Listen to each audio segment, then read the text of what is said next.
my friends. This is Spencer Michaud, and today we're going to be talking about the astrology of November 2024. Hope that you're doing well out there, having a great October afternoon as we record this, or whenever you're listening off into the future.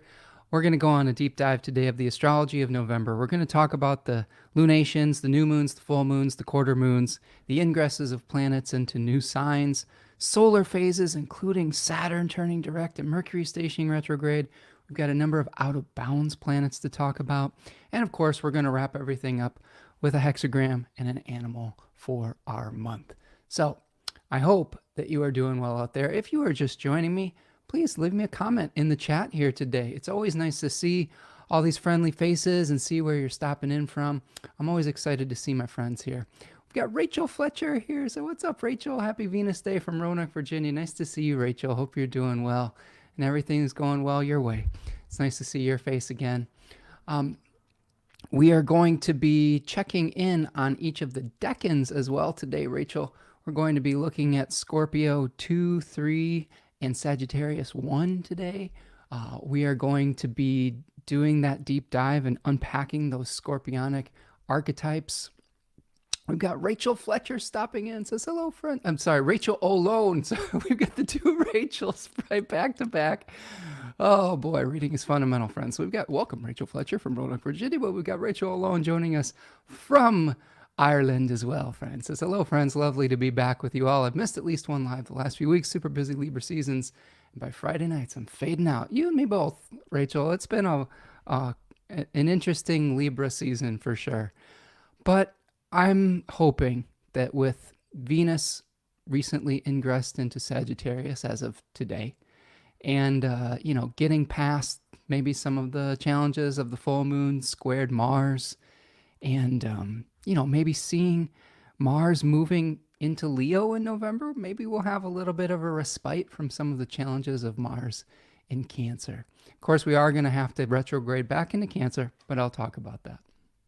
Rachel says, roll on Scorpio times and some hibernation. Hope everyone is doing well. Yes, absolutely. Rachel says, well, I'm in Roanoke. I wish I was in Ireland as always. Yes, there's, I think that there's good things and challenging things wherever we're at, right? I think Virginia is a beautiful, beautiful space too. And I've driven through Virginia and West Virginia, and the mountains there are really, really gorgeous. I don't know if I've spent a lot of time in Roanoke specifically, but driving through that countryside was beautiful in its own right. All right, friends. So a couple announcements before we dive into the astrology of November 2024. A few things before we get going. Of course, I have readings available for you. If you are feeling challenged through this season with Mars and Cancer, the approaching Mars-Pluto opposition, coming off eclipse season, if you need some of those things contextualized, go check me out at spencermichaud.com and click on the Book Now button if you want to book a reading. There's all sorts of different types of reading. There's a Mythos natal reading. There is a Kairos transit reading. There's astrological tutoring if you're wanting to learn more about astrological technique. That is a great opportunity to not only support the channel, but to hopefully get some insight into your life. Also have a Scorpio season sale going on right now. The Decans of Scorpio, one of which the slides I will show you today, it's on sale for 20% off. So take advantage of that. You can click on the store button if you want to purchase previously recorded webinars. All of my 12 Decan webinars are in the store. Those are 2.5 to 3 hour webinars each, where we dive into all the myths, tarot cards, fixed stars, associations with the 10-degree sections of the zodiac.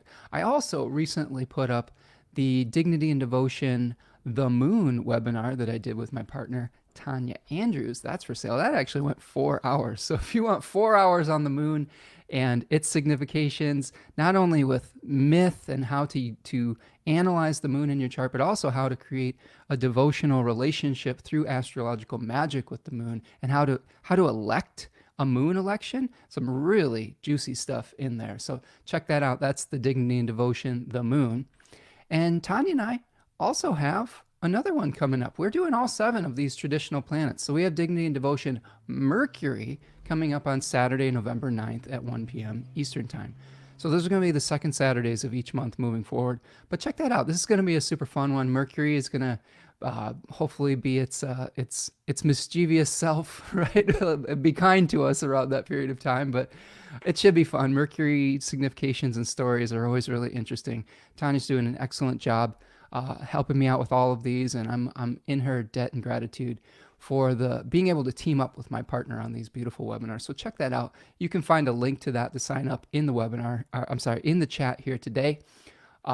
You can still purchase a bundle. If you missed the bundle the first time around, you can purchase all 7. There is a link to purchase all 7. You'll get a recording of the moon. That link is in the book now button at spencermichaud.com. The other thing that you will be able to receive potentially is some goodies from Third Coast Mojo. So right now we have the High John, the Conqueror oil, which is a Mars and Capricorn election. So if you're struggling with Mars and Cancer and you want the opposite energy to be able to overcome some of the challenges in your life, High John is a wonderful oil for that. I've been wearing a little bit of that today, so we'll see how that goes. Testing it out. I'm the guinea pig. But there's also going to be a Mercury box set coming soon too. So keep your eyes peeled for that. If you sign up for the Dignity and Devotion Mercury webinar, you'll get 50% off that beautiful box set that'll include multiple Mercury oils, a fancy soap, some salts for the bath, and some beautiful herbs. So keep your eyes peeled for that as well. And then finally, this is the last 2 or 3 days. If you're listening live here and you're like, hey, you know what? I missed out on everything. I missed out on Decan Walk, the Dignity and Devotion, 7 Traditional Planets, the Hobbit, the Guided Group Study, and I still want to jump on board. You have this weekend to do so. That fall class bundle is going to disappear forever on Monday in the beginning of our second class. We have an awesome group for all of these classes, to be honest with you. There's some really amazing people that have stopped in, and it would be wonderful if you would join us as well. So reach out, send me an email. You could still find that on the Book Now button, but if you have questions about it or need to set up a payment plan or something like that, I'd be happy to work that out with you. And then finally, if you want to support the channel today, there are 2 things that you can do. You can purchase a super chat on YouTube with the little $ in the chat, or you can go to buymeacoffee.com, which is sort of like Patreon. It's a crowdfunding website, and you can donate there and help support the channel as well. So thank you for that, friends. Let's check back in the chat. We got some nice friends joining in. Rachel's inviting.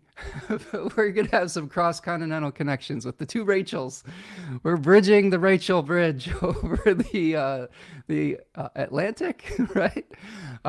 Yeah, so that's super fun. I hope that you can connect. It's always nice to see people building community, especially internationally. This is a value that I really have, is making friends with our friends in other countries, and we share this planet, and it's just beautiful to see us sharing this beautiful blue globe. Robin is here. What's up, Robin? Says hi, Spencer and crew. Robin here from Healdsburg, California. Excited to be here, finding out what November will bring. Nice to see you, Robin. Hope that you're doing well, my friend, and always lovely to see you here in the chat. Painted Turtle is here. What's up, Lauren? Says hi. Give me that Scorpio energy download. I will do my best, Lauren. Hope that you're doing well, my Painted Turtle friend. Heather McVeigh, what's up? How you doing? Says hello, Spencer and Astro Fam. Which Cancer risings are now feeling like they're never taking any crap from anyone ever again after 16 years of Pluto in the 7th? Oh boy, I bet that's kind of a thing, isn't it? We are going to be wrapping up Pluto in Capricorn and seeing Pluto move into Aquarius. And we're not going to see Pluto in Capricorn for the rest of our lives unless our lifespans significantly change between now and that time. So yeah, it's been really interesting. As a Cancer Sun and Mercury, I'm ready for a change. I think that Cancer risings, you probably have gone through the mill as well. Yeah, as far as being Cancer Sun and getting that stuff off of my Sun and Mercury, lucky me, it's moving into my 7th house as a Leo rising. So out of the frying pan into the fire. What can you do? We'll figure it out. We'll figure out how to engage with Pluto and Aquarius, hopefully in a conscientious way. Rachel says, I'm not finding that Mars in Cancer in my 1st house is too challenging as yet. It's just very demanding, but so far in good cause and on the side of life. That's awesome to hear, Rachel. I mean, here's the thing, we don't always see the worst case scenarios, right? A lot of the times we get anxious about astrological transits, And it really depends on our individual charts. It depends on how we approach the transits. Mars in Cancer is not the ideal place for Mars, but it doesn't necessarily have to be the end of the world. It could just be some discomfort in some places in our life that we normally would feel comfort and security. It also could just be that our energy is a little bit inconsistent. And if that's the case, hey, we've been through worse. So we'll try to unpack that for you today, Rachel. And I'm really glad to hear that you've been surviving and thriving potentially. Rachel Fletcher says, "Preach it, Heather. As a Cancer rising, I feel that good." Well, let me know, 7th house Pluto Capricorns who are escaping that transit. What am I in for as a Leo rising? Hopefully it won't be too bad. It's a long-term transit, friends. If you're a Leo rising and you're listening to this and you're like, "Oh no, Pluto," it's a 19 to 20 year transit. So it'll fold over time. And there will be changes, but I think that ultimately we have to have faith in the universe as far as it having an intelligence. And these planets, they are embodiments of deities. They're symbols. We have an oracular relationship with them, and we're participating. We're co-creating with them. And I think that can bring us a sense of empowerment. That yes, we will be brought circumstances to deal with, but through our knowledge, wisdom, through our maturation, we should be able to hopefully survive. Rachel says, if you want to get together for an astro meetup in Ireland, perhaps to celebrate one of the cross-border festivals, I'm officially volunteering as chief organizer, host, and guide. Ooh, that sounds fun, Rachel. Yeah, we'll see. Like, I'm a little bit, not a super fan of flying recently, but we'll see. Lots of things can change, and that is a super generous offer, Rachel. And it's beautiful countryside, and being able to see it with my own eyes would be super fun. Okay, yes, Painted Turtle says Pluto is slow and thorough. Yeah, that's the thing. Like, we're not going to see all these things unfold all at once. This is a long-term transit that we're going to be settling in for with Pluto and Aquarius. Rachel says, you are in for a long lesson in boundaries and expectations, a very rich learning process and relationships of all kind. Okay, I'll buckle up. As a somewhat of a solitary hermetic type person, that sounds awful. But no, I'm kidding. It'll be fine. Everyone has lessons that they're trying to work through and learn. But relationships are important. They're important learning experiences, and we're exactly where we're meant to be at any point. I think that's super true. And I do firmly believe that the universe, God, however you want to contextualize that, doesn't send you things that you're not ready to handle. Maybe it feels like that in the moment, but it ends up, I think, working out. Even if we experience loss or if we have to go through really difficult changes, oftentimes those changes are for the better in the end. Yeah, we have to deal with some tragedies every once in a while, but there's definitely learning experiences with that. This manifested physical playground isn't always fun all the time. And if it was, how meaningful would the fun times be in contrast? So I think that's something to think about. Painted Turtle says, I look to friends of Pluto in the asteroid belt to see if there are any helper contacts. Okay. Well, you have to get us hip to that, Painted Turtle. All right, friends. Awesome comments. Thank you so much for your participation in the chat. Like, it's so awesome that we have a great community, and I love being able to co-create these live streams with you. All right. So we got one more here from Rachel here. It says, I believed I was a hermit too, Spencer. Pluto revealed the truth of interdependence and negotiating that from a better place. Well said, Rachel. I do believe in interdependence as a concept, theoretically. I think that's the key, right? And learning more as I study indigenous wisdom and try to get more in touch with concepts of reciprocity and things of that nature. Being able to act on those types of experiences is a next step in growth. Understanding it intellectually and then being able to live it in your life is sometimes it can be hard. And sometimes there's tough lessons within that. I know a lot of people who have been going through the challenges of climate change have really had to learn those lessons, that reciprocity and learning that independence. Hopefully that's not necessarily how it works out here for us, but if it does, we will learn those lessons. Nice to see you, Tom. Tom Hines is here. Says namaste, Spencer and everyone. Yes, sunny San Francisco. I'm glad it's sunny today there, Tom. Sometimes it's rainy San Francisco, but I'm glad the sun is finding you today. Tomorrow may rain, but today will follow the sun. Okay, so let's take a look at this astrology of November 2024. Let's look at a couple big picture thoughts. What do you say, friends? We are, of course, coming out of eclipse season. October's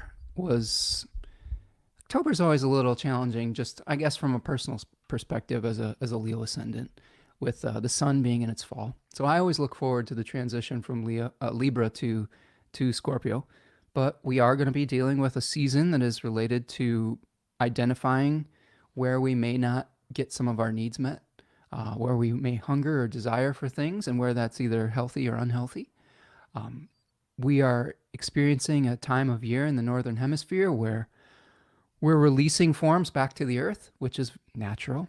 I know that it's sometimes difficult to accept loss and death in Western civilization, but I would say the sooner that we come into a healthy relationship with both of those concepts, I think that the more balance that we'll have within our experience, and probably the less we'll continue to exploit the earth, because we learn that loss and giving back to the earth is necessary. If you want to have fertility in the next seasons of your life, metaphorically or literally, you need to add that organic matter back into the soil. You need to leave the leaves, right? If we keep taking those leaves away and pretending like death doesn't exist just so things are a little bit less messy, what we're doing is we're robbing ourselves of future fertility. So this can be very literal. If you have organic matter that's falling from your trees, it's a carbon sink. It's an opportunity to give back to the soil and make it healthy and allow that natural process to happen, to allow the beneficial insects that use those leaves as their homes for the next cycle. But this can be true in our lives too. Sometimes we have to acknowledge the periods of going within, those periods of letting go of old forms. When we hang on to old forms, that can be really challenging. I think a lot of grief comes from that. I think that it's important to feel your feelings. It's important to feel a sense of loss when you are facing it. But when we hold on too tightly to those old forms, we let our energy get stuck. We let the passion that wants to be released, the enthusiasm, the spiritual energy, it gets stuck and it can't find a new home. And I think one of the most interesting transitions that I see in the zodiac is between Scorpio and Sagittarius, especially if I look at it through the lens of the decans. And in the lens of the decans, we have a final decan in Scorpio that tells us the dangers of holding on too tightly to our old forms and all of the debauchery that can happen, all of the evil that can happen by glamorizing a form that doesn't bring us vitality anymore. And when we accept that release of that form, we see in the next decan, Sagittarius 1, energy liberated, looking for a new body, a new form, a new host, whatever you want to call it. And I think that can be a really nice experience. But when we get so fixated on hanging on to these temporal forms, life is temporal. It is something that if you try to grab onto it too tightly, you'll find it slipping through your fingers, I guess is what I will say. So this is kind of the month where we're going to be understanding how to release old forms. Of course, we have an election in the United States that's going to be important moving forward. I'm not going to make a prediction or anything on that. That's kind of not how we roll on this channel. Just know that there will be some challenges within that. I think that we will talk about Mercury retrograde. We'll talk about what kind of astro weather we might expect around the election, and maybe how to just keep our sanity when things are ambiguous or things aren't settled or uncertain, because I think that could be part of this as well. All right. So We, of course, do also have Mars-Pluto perfecting over the course of November, a difficult aspect from, an astrologer's perspective, where we could be seeing an increase in, some violent tendencies or an increase in our desires to make changes. And we'll have to navigate that gracefully. I think that we are capable of that. I've seen people in this community navigate some of the most challenging things that you can experience: a death of a loved one, loss of home or resources or a job or whatnot.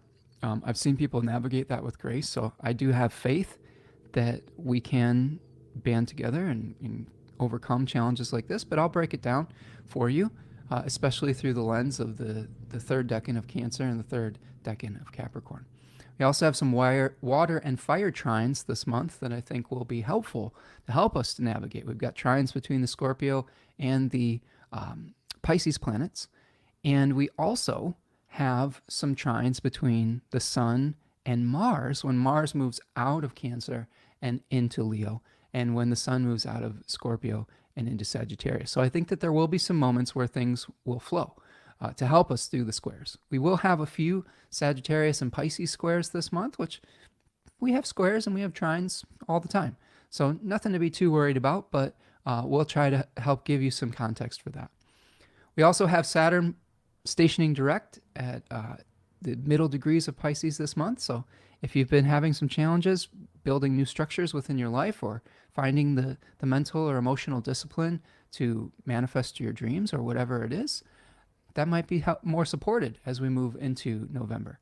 We also are going to experience Mercury retrograde in its exile at 22 degrees of Sagittarius. So a difficult Mercury retrograde, very close to a fixed star associated with health, with the medical industry and doctors, etc. So we'll talk about that as well. The other thing, two more things, it's kind of big picture thoughts. Venus and Mercury are both going to be out of bounds at various points within the month. Venus is going to be out of bounds all month. And then Mercury, after the first week, is going to be out of bounds. So we may have some unique desires that come up that are outside the norm. We may have some communication styles that are not how we normally would communicate with one another. We may have some crazy ideas, we may have some really interesting ideas that we might not have thought of if we were just following routine or following the socially accepted standard. So opportunities, but also a warning to be careful about what we pursue through our desires and how we communicate with others. And then finally, as we've been touching on, we have Pluto and Aquarius moving out of Capricorn. Pluto is a very slow-moving planet, so this is going to be beginning a new cycle, a new 20-ish year cycle of Pluto and Aquarius. We're not going to see Pluto and Capricorn again, but an opportunity to make some changes in how we relate to one another, how we embrace interdependence, how we embrace technology, how we reckon with technology and with sharing a planet with one another and a global community and interdependence and reciprocity. All of those things, how we craft laws, how we craft our ideals, and how we can start to have enough of a shared reality that we can agree on a society. I think that's one of the things that Saturn, the ruler of Aquarius, in traditional astrology or any astrology, in my opinion, I think that's a really interesting opportunity to be able to challenge some of our belief systems in particular that organize our societies. So we'll talk about that when we get to that point in the show as well. All right.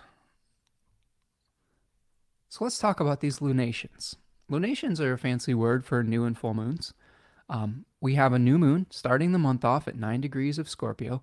So that new moon is potentially one where we are coming to terms with loss, grief, etc., where we may have to identify some of the difficult habits that may take us away from a sense of satisfaction.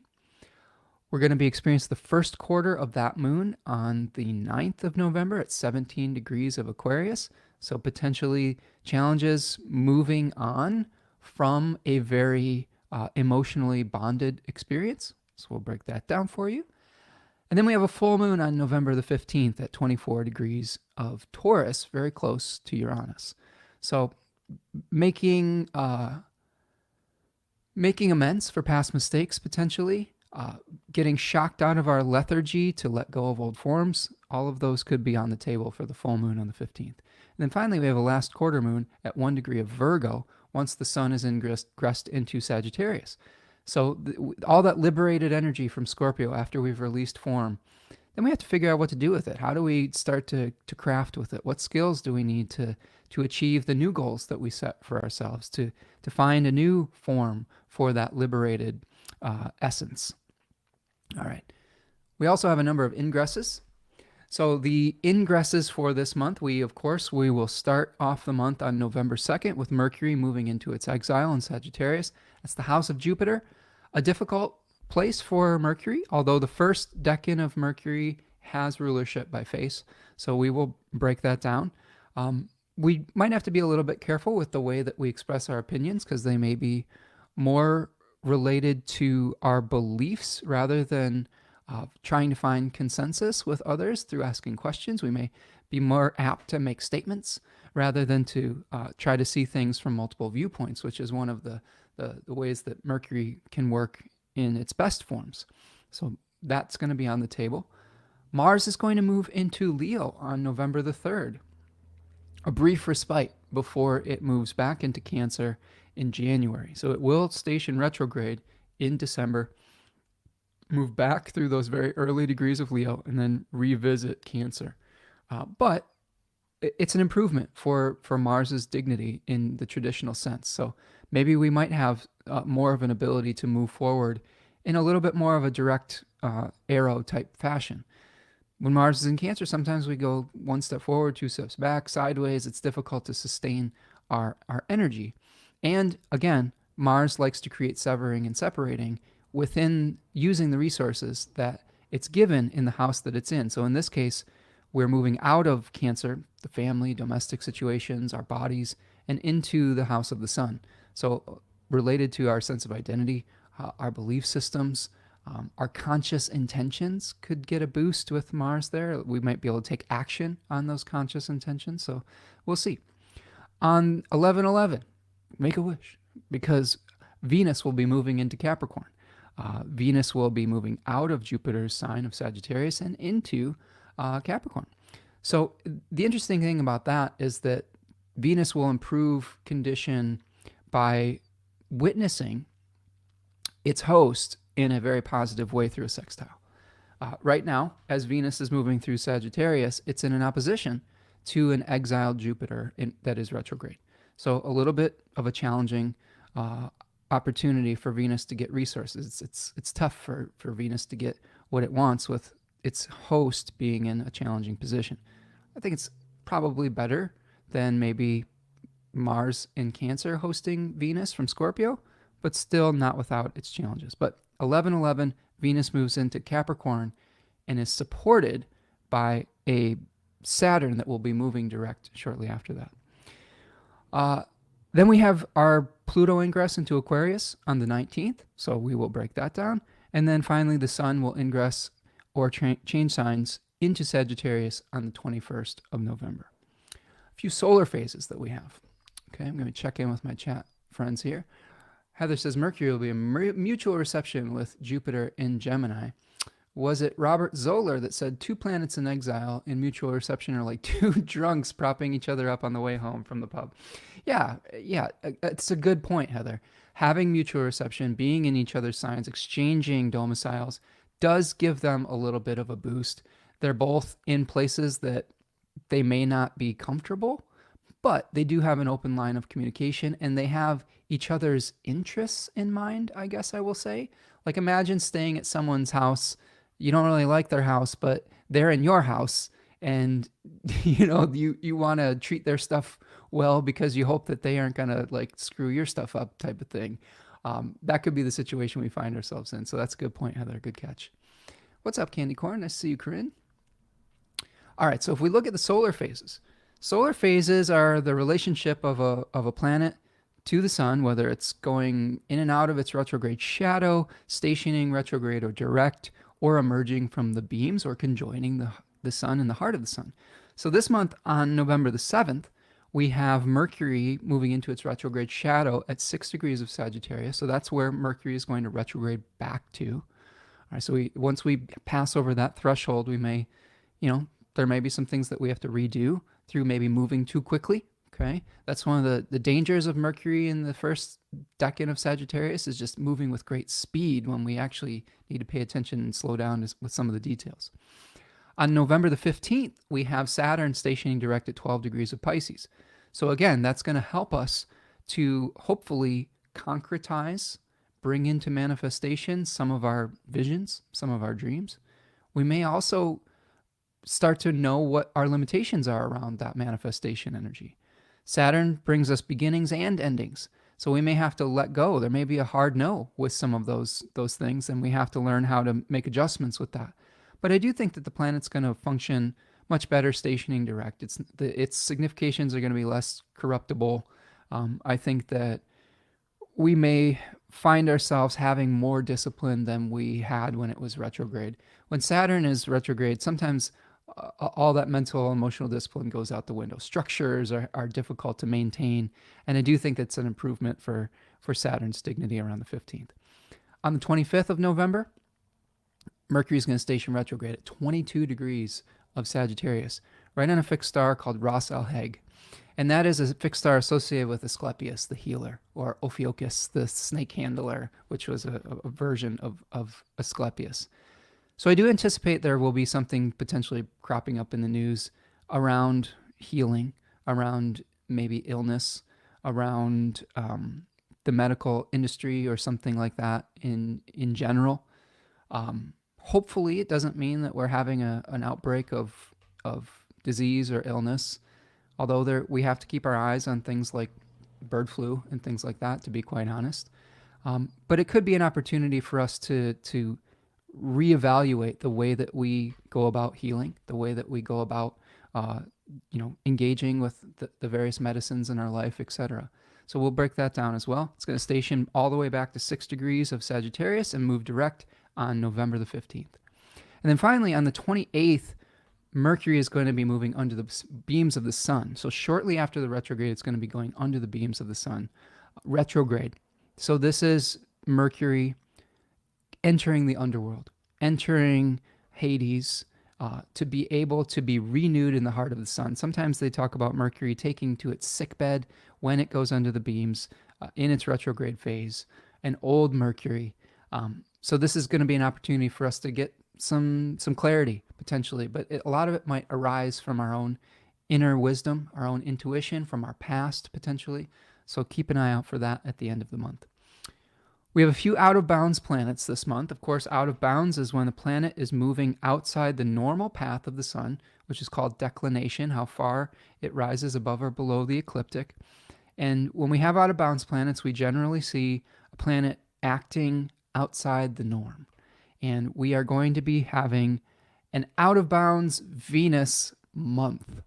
It is starting its out-of-bounds journey on October the 25th, and it's going to be out of bounds all the way until December the 5th, the entire month of November, from 10 degrees of Sagittarius all the way to 26 degrees of Capricorn. So Halloween is probably going to be wild, right? As I'm recording this, those costumes might be a little bit different this time around. But we may also be reckoning with desires that we normally would not give a second consideration to because they might be outside of the socially accepted realm. So just be very careful, especially with Venus and Sagittarius. I think that is a Venus that can be a little bit impulsive, where we may act on something before we really think it through. So I would say slow down and try to think things through before you act upon it and say, where is this desire coming from? Is this something that when Venus goes back in bounds that I'm going to regret later, or is this an opportunity to do something that you normally wouldn't try? Maybe this is trying a new food or a new fashion sense or a new artistic project that you would normally be too scared to try or too concerned about what other people might think. A Venus out of bounds example is Björk, the singer Björk. And Björk has a really unique way of expressing herself, not only vocally, but through her stagecraft. And it's really beautiful. I mean, some of it's very odd, but really unique and a very memorable artist. We have the moon moving out of bounds from November the 2nd to November the 8th. The moon goes out of bounds 2 or 3 times a month, so this is not something super out of the ordinary, but it does give us a time when our emotions might be a little bit going to extremes. Our bodies, we may push our bodies beyond their limits on some level. We also have Mercury moving out of bounds on November the 6th through November the 30th. So again, our communication styles may be outside the norm. We may be expressing ourselves in ways that we hadn't anticipated because it wasn't the socially accepted way of communicating. We could have ideas that come out of left field. And that doesn't mean they're bad ideas. It doesn't mean that they're wrong. They may actually be the types of maneuverability that allow us to break through. Just be careful with Mercury and Sagittarius that these ideas that you have are well thought through and that you're taking care of the details before you act upon it, because this is one of the dangers of Mercury and Sagittarius is acting quickly, just overlooking some of the specific detailed analysis that is necessary to manifest projects successfully. And then, because Mercury is going to be retrograde, that could get us in trouble where we may have to redo a lot of things, and that can be a real pain in the butt. Finally, we have the moon moving out of bounds again from November the 15th to November the 20th. So that is our out of bounds planets. There's one other kind of feature of November that I wanted to make you aware of, and that's a malefic enclosure of the sun. We have the sun moving into a malefic enclosure, which is when the sun is kind of hemmed in by Mars and Saturn, either by bodily aspect or by aspect from a different sign. And there's no other planets that are breaking that up. And we have a malefic enclosure of the sun from 5 degrees of Sagittarius to 12 degrees of Sagittarius from November the 27th to December 4th. And we do have a little brief interlude of the moon breaking it up at the new moon in Sagittarius. But for the most part, we may have a week or so there that's a little sticky for solar significations. So we'll break that down and we'll keep our eyes out for that. The other thing I want to just make sure you have for the month is, in the United States at least, we have the time change. So recognize we have the time change, the fall back, that we're losing an hour at 2 a.m. on November the 3rd. So keep that in mind. Crazy timing for that right before an election. A lot of times people are sleep deprived or their routines are messed up, and having that right before the election is kind of a sticky situation, but hopefully we'll survive. All right, friends. So we've talked about all of the kind of bigger picture thoughts around this. So I'm going to check in with my chat again. Rachel says, I have this natally, but with Mercury in Pisces and Jupiter in Virgo. Oh, interesting. Oh, so you've got that nice mutual reception with Mercury in a Jupiter-ruled sign and with Jupiter in a Mercury-ruled sign. Very cool. You'll have to let us know how that works out for you, Rachel. Give us some insight into how that has manifested in your life and how they may be helping each other despite being in a challenging position. Lauren says, Venus out of bounds. Oh my gosh. I really do need to start that new art piece and make good use of her. Yeah, right? This could be a good opportunity to do something that's outside the box for sure. Rachel says, as someone very lunar and Venusian, I'm keeping a low profile this November. I mean, I think that is a nice survival mechanism. Excuse me. I think that whenever we talk about Scorpio in general, I think Scorpio is an observer. Scorpio is not the first, energy to rush into a conflict or a battle. Mars in Scorpio's house. Let's talk more about that specifically.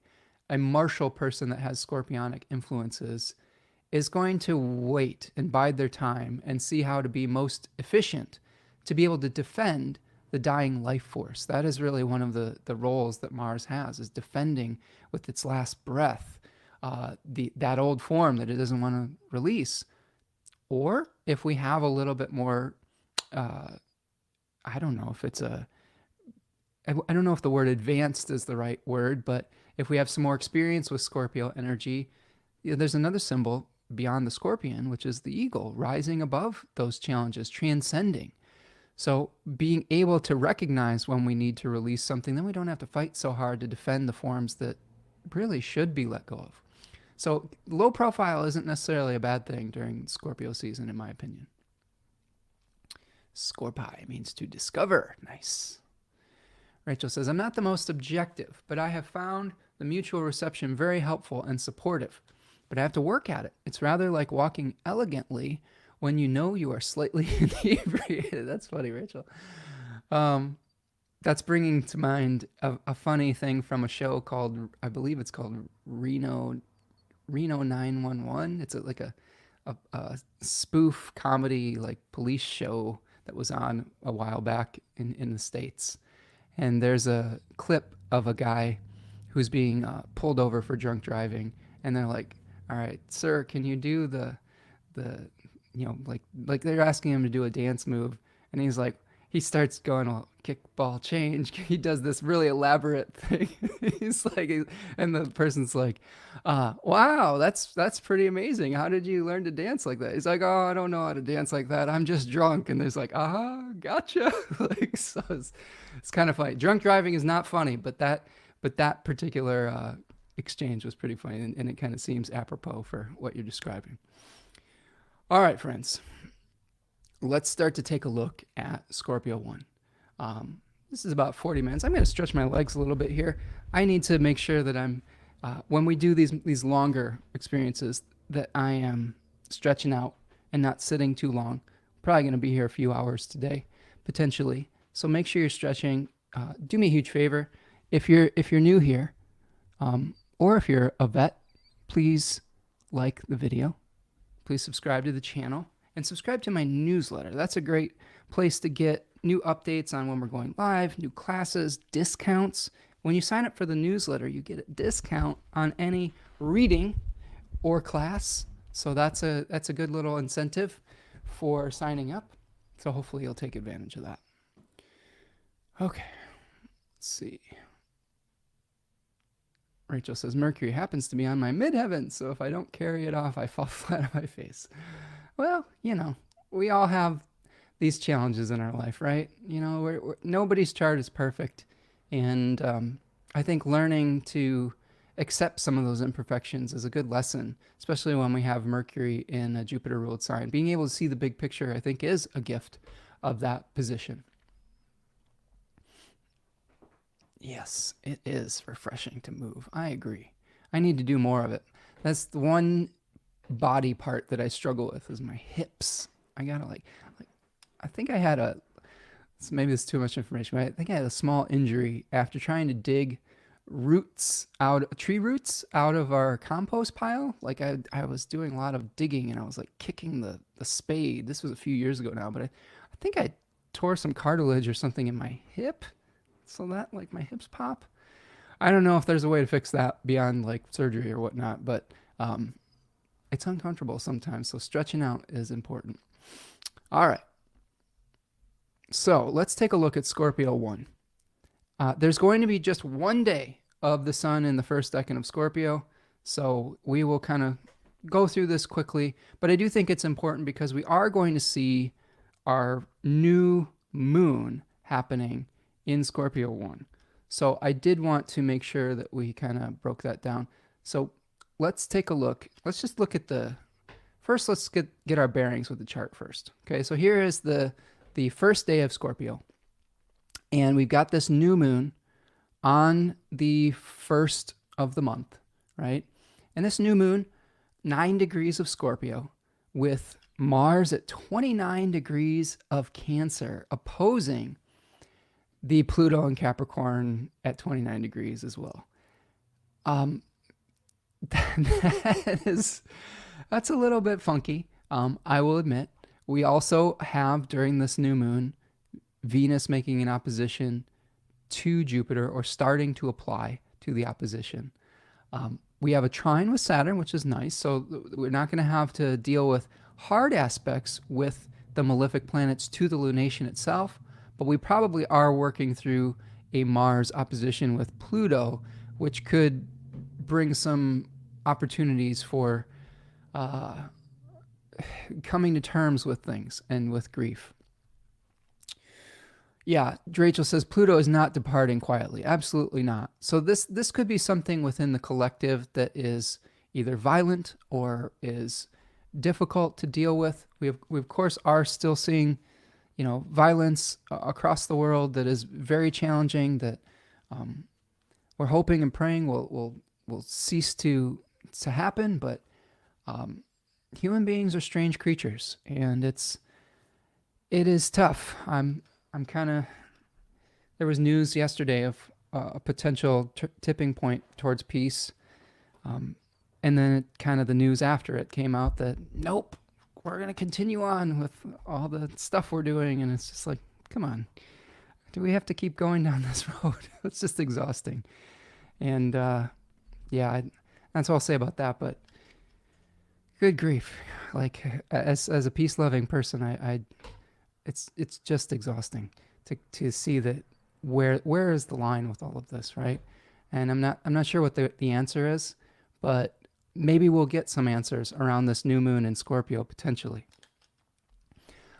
So I want to bring up the chart for Scorpio 1, because these are some of the themes we're going to go over with this new moon. Loss and pleasure is what Book T calls it. The Lord of Disappointment, the Book of Thoth. A jawbone is the word that Austin Coppock gives to this. One thing that I think is super interesting studying the decans is each decan has a spirit associated with it from a document called the 36 Heirs of the Zodiac. And in this case, we have the nymphi related to Scorpio 1. And nymphi were objects of desire. There's mythology around the nymphi being chased by Orion the hunter, and then Artemis sending the scorpion to kill Orion because he was bragging that he could kill all of Artemis's beautiful creatures on the earth. So she sent that scorpion to humble him, and he goes through a journey.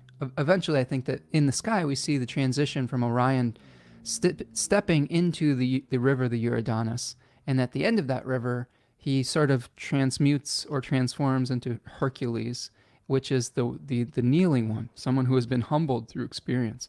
So I think this humility theme is really important. But difficulty getting our hungers satiated. This is a very martial decan. This is one that's associated with hunger, starvation, grieving losses, pursuit of instinctual desires. Difficulty getting those desires fulfilled, though. Disappointments, bitterness, fasting, and asceticism. So at this new moon, you could ask yourself, what do you desire? What is this pursuit healthy? What forms in your life are decaying? How can you identify the forms that need to be released? What shadow is operating behind the scenes? And how can you ritualize your grief? And again, we end with a shift potentially towards gratitude. We don't want to spiritually bypass the grief part of it. It's very important to go through and feel your feelings. But you can see in this card that we have 3 spilled cups in the mourning that loss, but there are 2 cups that remain. So being able to have gratitude for that which remains. I've witnessed this firsthand with seeing a lot of people in my life that have gone through grief recently, including my partner who recently lost her father. People kind of come out of family, often comes out of the woodwork when you lose somebody. And I really see that as those 2 cups that are remaining, like finding that connection with people through loss, through grief. And you see this also with the grief that people are experiencing through loss, through like the storms that we were recently experiencing, finding community once again. And that can be really healing, right? I experienced this too when I lost my mother. I had family members I hadn't talked to for a long period of time, and connecting with them and sharing memories was very important. This is oftentimes why we do things like have funerals, so that we can connect with the people that still remain. So I think that this is an opportunity to do that after we've allowed ourselves to feel those feelings. If we keep repressing the feelings, if we don't allow ourselves that grief, it can manifest in a lot of different ways. First of all, it can wreak havoc on our bodies physically, our health. Second of all, it can bubble up at times that may be inappropriate. Maybe we have repressed anger or grief or disappointment about something in our life that would have been appropriate to grieve or to be angry about. And if we continue to do that, we might be triggered by some other thing where that emotion might not be as appropriate to be released, and we might have we might surprise the people around us or create more problems for ourselves. So keep that in mind when we're looking at this new moon in Scorpio 1. Thank you, Tom, for your super sticker. Appreciate your generosity, my friend. Appreciate you. Hope you're doing well over there in San Francisco today. I'm glad that the sun is shining for you. So that's just our little brief toe dip in Scorpio 1 in November. Okay. So let's go back and we will start to break down the sun in Scorpio 2.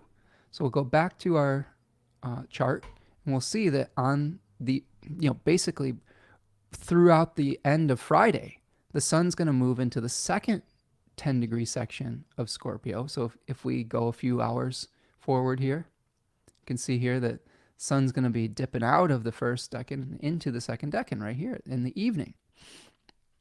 So that'll shift our focal point. So what are we dealing with when we're dealing with the second decan of Scorpio? Well, here we shift from the Five of Cups to the Six of Cups. And this card, Susie Chang has a lot of really interesting thoughts about this in her book, 36 Secrets. She talks about this being a card of sepia tones, where we are looking back nostalgically on, the past, on something that maybe was nice in the past. It could be painful to return to the past. Nostalgia basically means the pain of return. So we may need to revisit something during Scorpio 2, but I think for the specific purpose of distilling what essence needs to be squeezed from it. Think about like squeezing the final juice out of the grapes and then discarding the grapes, and you have what is left, what you've learned from that experience, the essence that becomes something else. So distillation, emotional intimacy, becoming intimate with something, but probably not permanently. Nostalgia, shining light on the darkness, the golden hour, right? That nostalgic return. But then finally, a chemical transformation. So questions you can ask yourself when the sun's moving through Scorpio 2. Is your combination with whatever it is that you're revisiting or coming together with, is it healthy or is it toxic? Sometimes we have these circuits of exchange with others that are really good for us. Like people make us better by teaming up. That's not always true though. Sometimes when we get involved in these negative cycles with people, it can be difficult to break out of, but it drags both of you down. So where in your life might you be experiencing that challenge? Is giving and receiving in your life balanced? Like finding out how to have mutually beneficial relationships, like the mutual reception that we were talking about earlier. How can you distill your experience back into essence? How do we squeeze that juice out of the grapes so that it can ferment into wine that will be that tonic moving forward, right? We don't want to keep those old grapes because they will begin to rot. If we hold on to the forms, if we hold on to the skin of the grapes too long and we say that's the essence, it just starts to rot, it starts to decay, and it gets worse and worse and worse the longer we just leave it sitting there, right? Nature will take its course though. Eventually nature will get rid of it for you. But in the meantime, there's all sorts of things that could grow on that. There's mold, there's disease, there's all sorts of stuff that could come through that if we aren't conscientious about returning it to the earth and burying it in the ground and mixing it with the leaves and allowing nature to do its course rather than fighting it, okay? What wants to be born under duress? This is interesting, and this is a reference to the daimon or spirit in this decan called Leto. Leto, of course, was the mother of Artemis and Apollo, who was a consort or a paramour of Zeus. And she was pursued mercilessly by Hera in the form of Python, a large snake. And she was basically told by Hera that she would have nowhere that she would have rest, right? Nobody was allowed to give her sanctuary during her pregnancy. And eventually she found this sanctuary in an island that was once her sister. Like her sister was also pursued by Zeus because Zeus was, he was putting it out there. And she jumped off a cliff and turned into an island. And now that island was where Leto found respite. So I've seen some Scorpio 2 placement type stories where people have difficulty finding a secure place, sometimes even during pregnancy, but a sibling comes along to help out. So there could be something of that nature, like something beautiful like Artemis and Apollo being born, but under a lot of pressure, a lot of stress. Finally, are you holding on to the past? Are you glamorizing the past? Right? This is what we see in the transition of Scorpio 3 is holding on so tightly and glamorizing that which is already in the past, right? Are these memories bringing you pleasure or pain? Many people who have Scorpio 2 placements love reminiscing. They're the photo album people. Sometimes their fashion sense is very retro, you know? There's a glamorization of things from the past. And sometimes that can be cool and healthy, and other times that can be very painful. So which is it in your life? And that it can be hard to identify that, but we have a unique opportunity to do so during Scorpio season. Tom says he's still on a birthday high. Good. I'm glad that your birthday is going well, your birthday season, Tom. And happy Uranus return for you, my friend. Tom recently, I think, turned 85. Uranus returns about every 84, 85 years. So congratulations, bud. And I hope that you're doing well out there. Rachel says, I'm sad to hear about Tanya's loss. Hope she's doing okay. Yeah, she's doing okay. I think it's been up and down. I think anytime you lose a parent, the challenging part is life continues to go on, and the planet continues to spin, and it doesn't really stop for us. And I think that's been one of the challenging things, is that our lives have continued to still be necessitate attention, and finding that time to rest and to grieve can be hard. And she's a Capricorn rising, so if you Capricorn risings out there, it's hard to take a break from working hard, but I think she's doing okay. She's had some nice talks with her brother and some of her aunties. Her dad had 13 siblings, and some of her aunties have started giving her a call and reconnecting with her, which I think that's what I was talking about with those two cups that are still standing. That's always a nice experience. So grief is not linear. And I can say from experience that the first few months were very difficult. I still miss my mom, and I still feel the loss. But you start to kind of figure out how to move forward with it, and how to I don't know, integrate it into your life. There's always a little bit of a space, but yeah, I don't know. I think she's hanging in there. But thank you for that, Rachel. Corinne says, ooh, stalking Hera. Yeah, Hera was Hera was done some pretty grievous wrongs by Zeus. So she's understandably upset, but she is portrayed as somewhat of a vindictive partner. Maybe justifiably so. I don't know. But yeah, she put the hurt on a lot of Zeus's paramours, and Leto took the full force of the brunt of that, for sure. Rachel says it's a real dance, working through memories from the past and letting them return quietly to the earth. I think it can be a cyclical process, with the letting go going a bit deeper each time you do. Yeah, I agree with that. Yeah, you revisit, you feel the feelings, and sometimes there's an acceptance part of it that comes along with it, and you start to adjust. Human beings are very resilient. And I think that when we go through losses, we have to learn that resiliency. But I do think that while we are not able to replace something like a parent, because it's like you're losing your history as well. Like there's a loss of being able to get clarity on certain things.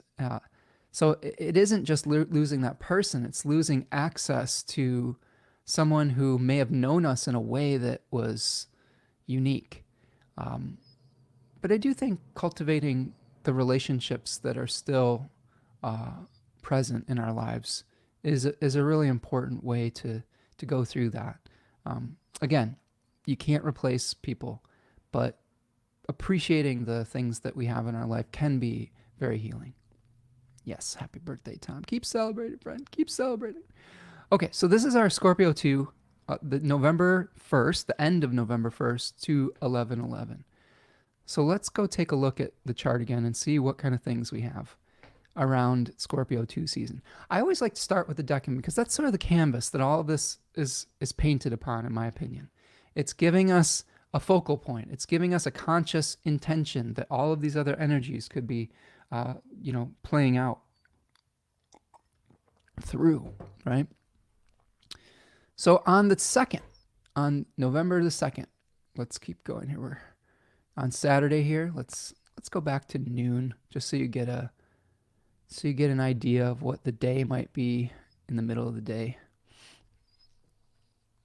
12 noon. There we go. So Mercury is going to trine Mars and then also sextile Pluto on the 2nd. So we have Mercury, very final degrees of Scorpio, sextiling Pluto, and trining Mars. So an opportunity, right, to identify and go deep into a question, deep into what we might be hanging on to out of obligation, out of fear of not having security. I think that's one kind of combination with Mercury and Pluto in these particular signs. And then also we're going to start seeing, this is going to be coming to the peak of the Mars-Pluto opposition. So that's going to peak, that Mars-Pluto opposition, on the 3rd. Before that happens, though, we have a couple things that happen before that. We have Mercury sextiling Pluto and trining Mars, okay? But at the end of the day, Mercury is going to move into Sagittarius on the end of the day on the 2nd. So that's where, after that examination, after that detective work that we do, this is hopefully going to help us to liberate some energy. Now, Mercury does have some dignity in the first 10 degrees of Sagittarius. It's called dignity by face or by decan. So a planet in its own decan sort of is in a foreign land, but makes its way through its own talents and abilities. So Mercury in Sagittarius is a great time to send off a message, to try to share your enthusiasm with others about something. I would say just be very careful about what you're sharing your enthusiasm about. Of course, this is the days leading up to the election in the United States.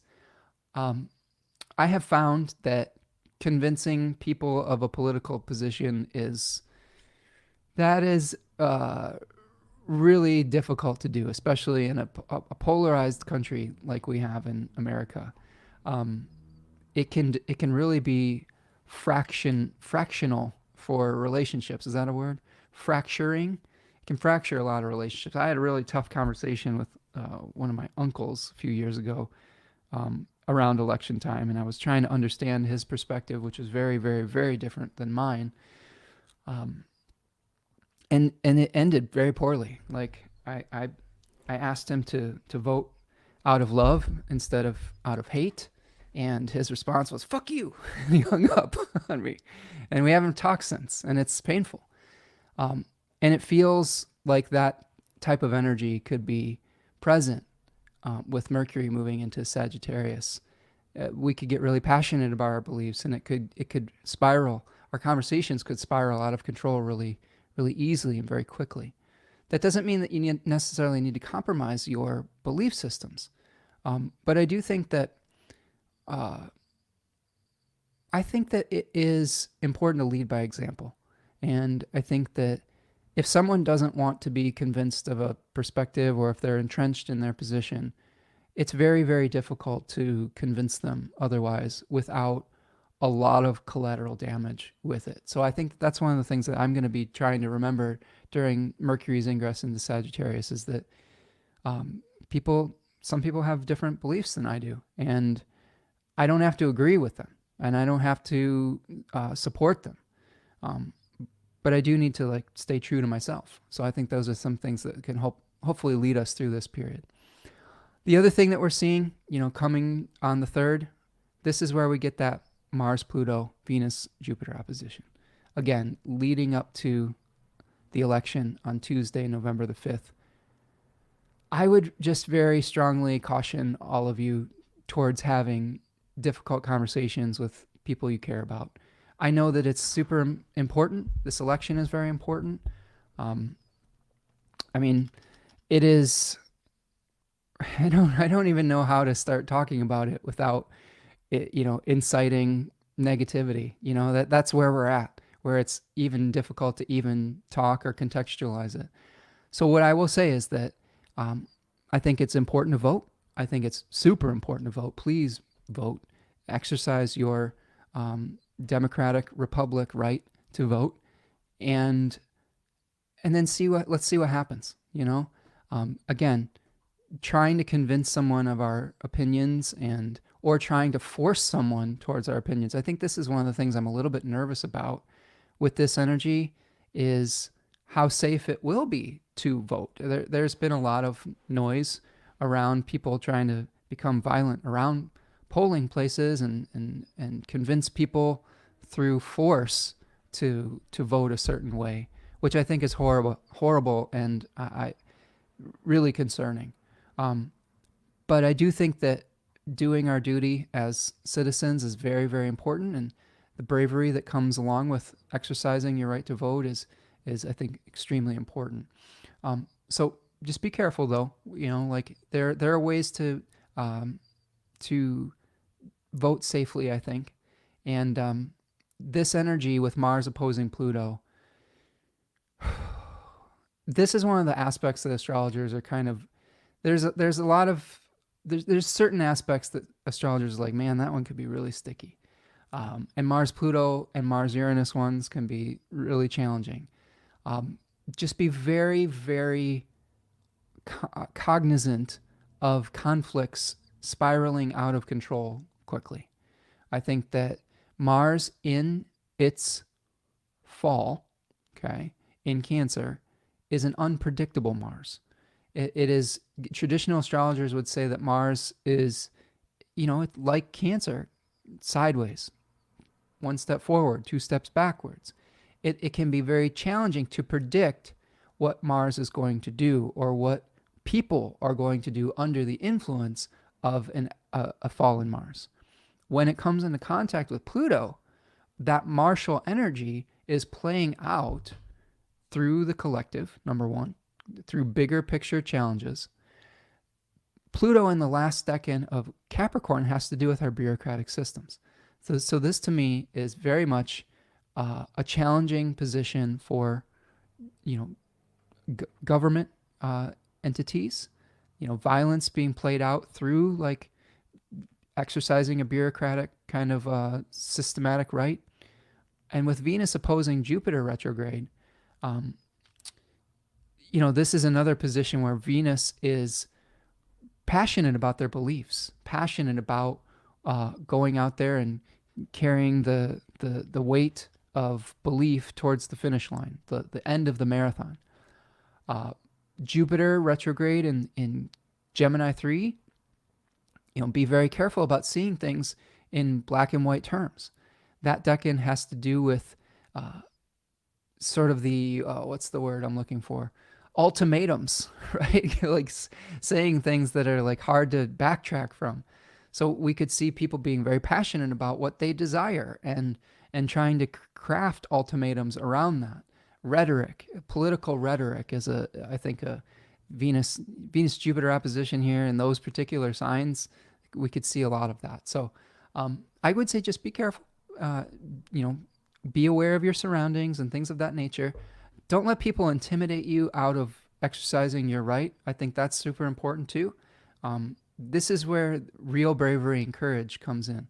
This is where, like, if you are trying to make a difference in the world, which I understand frustration is where we feel like we're so small and what will our one vote matter? But through some of my examination from things like The Lord of the Rings and getting to know hobbits, one of the themes in those books and in Middle Earth is that small hobbits can make a big difference, and it doesn't have to be flashy. They go about their business and they sometimes they stay hidden and do what is right in the shadows, and ultimately they make big changes. And that's how we might have to be around this period of time too, is maybe we use our stealth. Maybe we utilize our faith in our courage to take that ring to Mordor, and dump it in there. And hopefully we'll have good friends supporting us to help us if we falter in that. So I think it's, again, a sticky part in the beginning of the month, but I do think that there are ways to navigate it gracefully. So I'm going to check in with the chat here. Rachel says, sometimes new experiences, even great ones in the present, can surprisingly ignite memories of past losses, as if we are always reinterpreting our losses. I agree with that. Absolutely. I've felt that, recently. Pantero says, I love that it was 85. I'll still be dancing too. Absolutely. Hopefully we all make it that far, right, Lauren? What a gift, Tom, to be able to have that many cycles on the planet. Lauren says, I try to remember during election season that we're all battling fears and that the want for some control of fate. In that way, I have great compassion for all as we grapple with maybe some of the shadows. Absolutely. Yeah. It is tough when we feel like we are trying to control some of our fate and have a difference that we can make. And especially when we see things that are happening that we don't agree with, and we want to be able to make that change. But again, it's hard to make change when you sit at home and you don't exercise that right. I mean, we don't have to agree with everything that the candidates that we're supporting say, but being able to exercise that right, I think, is really important. And I know that I don't know. I don't want to talk too much about it. You all should know where I fall on the political spectrum from a lot of my, talking points. I'm a firm believer in protecting the environment, freedom for people to choose what they do with their bodies, and for working together and sharing. So you can infer what you will from that. Again, no political candidate is going to be perfect, but we have to do our best and continue to, I hope, participate in the system while also changing the system. This is something that Tanya has been talking to me a lot about. Deciding who you would like to organize against, like if you disagree with both candidates, is important. Which of these candidates will be easier to organize and hold their feet to the fire with accountability? I think that's actually a really interesting way to approach this election on some level. Corinne says, I worry about the volunteers in swing state voting. Yeah, me too, friend. In Michigan too, with threats of violence from certain people. It's really disappointing. Rachel says, that's such a wise insight, Painted Turtle. I wish more people perceive their apparent differences in such a compassionate way. Lauren says, I also try to meditate on the place we evolve into a collective positive despite the shadows that we shake out during any transition. Yeah, absolutely. These really great insights. Rachel says, small habits can make a big difference. I'm putting this in my little book of quotes. It's super true. And yes, Corinne says, please vote, everyone. Please vote, everyone. Please exercise that right. Please don't take that for granted. There was so much loss and conflict to even get that right to vote, that sitting on the sidelines and then complaining about it that's not the path. At least take an action, right? One way or the other. Yeah, I don't know. I will always support a candidate that supports the earth. And to me, there is at least one candidate that will potentially do that. And the other has literally said, I'm gonna take away all of the protections and it's gonna be a free for all for corporations and businesses. So that person is not getting my vote. So vote with your conscience, and hopefully people will do what is in their power to protect this great earth that we all share, and have compassion with one another. And I implore all of you to hopefully to vote out of love, rather than through fear and hate, etc. And again, the system is not perfect, and the system definitely needs to change. But I think that we can do that over time. I'm not a huge fan of just unmitigated chaos. I think that there are ways to create change, like nature, one step at a time, and that's what I'll say about that. But again, small habits can make a difference. All right. So then the other thing that's happening on the 3rd, after we have this Mars-Pluto opposition is that we have this improving of the dignity for Mars. So here's Mars that same day moving into Leo. See, there we go, right here. Late at night, like almost into the early AM hours, okay? So this is an improvement of Mars's dignity. It is moving out of the lunar realm and into the solar realm. It is not in its fall anymore. It is now making a square to its ruler, though. That is a challenge. That one part of it could bring about some challenging conflicts. I will say that that condition will improve once the sun moves into Sagittarius, and then we'll have a trine to the sun.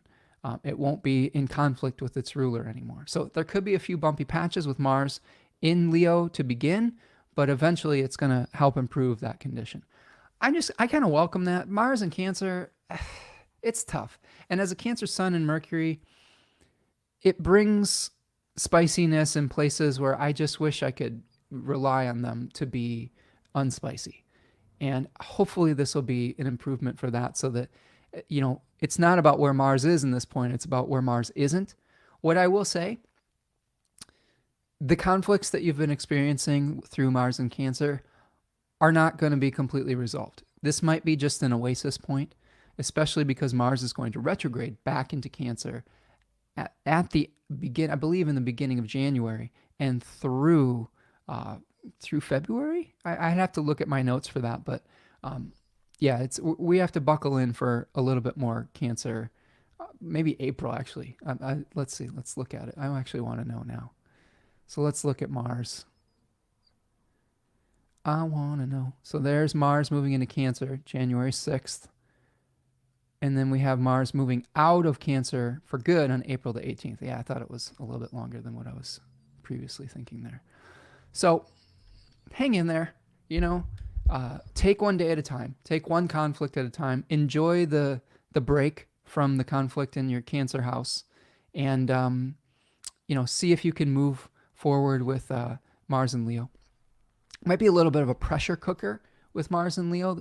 The first decan of Leo is related to feeling pressure to perform and to put on a persona, to be able to try on different forms of what eventually hopefully will become authenticity. But that's a Saturn decan.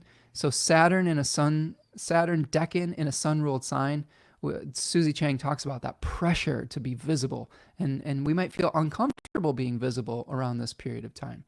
This is another thing that is a little bit difficult about sharing like intense political opinions, because sharing some opinions like on some level could be dangerous moving into the future. And this is what we might see with Mars in Leo. I think that this ability to stay hidden on some level could be a survival mechanism. If you look at the hobbits, to be able to take the ring to Mordor to achieve their task, they had to avoid being seen by not only the eye of Sauron, but the orcs, right? They had these cloaks that gave them the gift of invisibility.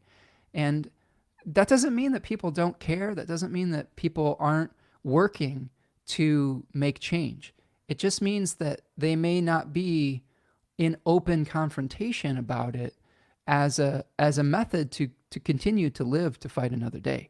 I think that that's actually a really important thing to consider moving forward, is that people create change in a lot of different ways. You know, like Batman, you're not always seeing what Batman's doing. And to make assumptions about what people are or not doing is a mistake. And I think that giving your fellow neighbor grace without making assumptions, asking questions, going to be equally important when Mars is in Leo, where we may be feeling some of the heat on some level. All right, so let's go forward to the 4th. And then what we're seeing on the 4th here is we've got the sun making a trine with Saturn. So here is a positive flowing aspect between the sun and Saturn, okay? And this is the sun in that second decan of Scorpio, and Saturn slowing down, getting ready to change direction within a week or two. So this might be an opportunity to reevaluate our limits, to reevaluate what we are trying to bring into manifestation. Which of our dreams are we trying to pursue out of nostalgia versus actually wanting to move forward with our lives? How do we work together with others to bring things into manifestation? Where do we have to merge essences in mutual distillation? Where do we need to release a dream, right? Maybe it's a dream that we had because we had a positive memory about something, but this could be an opportunity to positively examine our limitations so that we can move forward once Saturn moves forward, okay? We move to the 6th, and then we are looking at November the 6th. So Election Day, we kind of skipped right over Election Day, but all of those things that we talked about leading up to it, we've got a Sagittarius moon here moving into Capricorn by the end of the day. So the moon in exile, the populace, the moon was associated with the masses.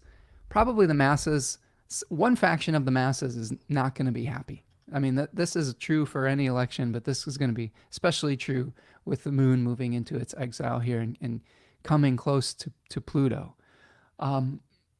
So when we move into the 6th, the day after here, we're going to be seeing Mercury heading out of bounds, okay?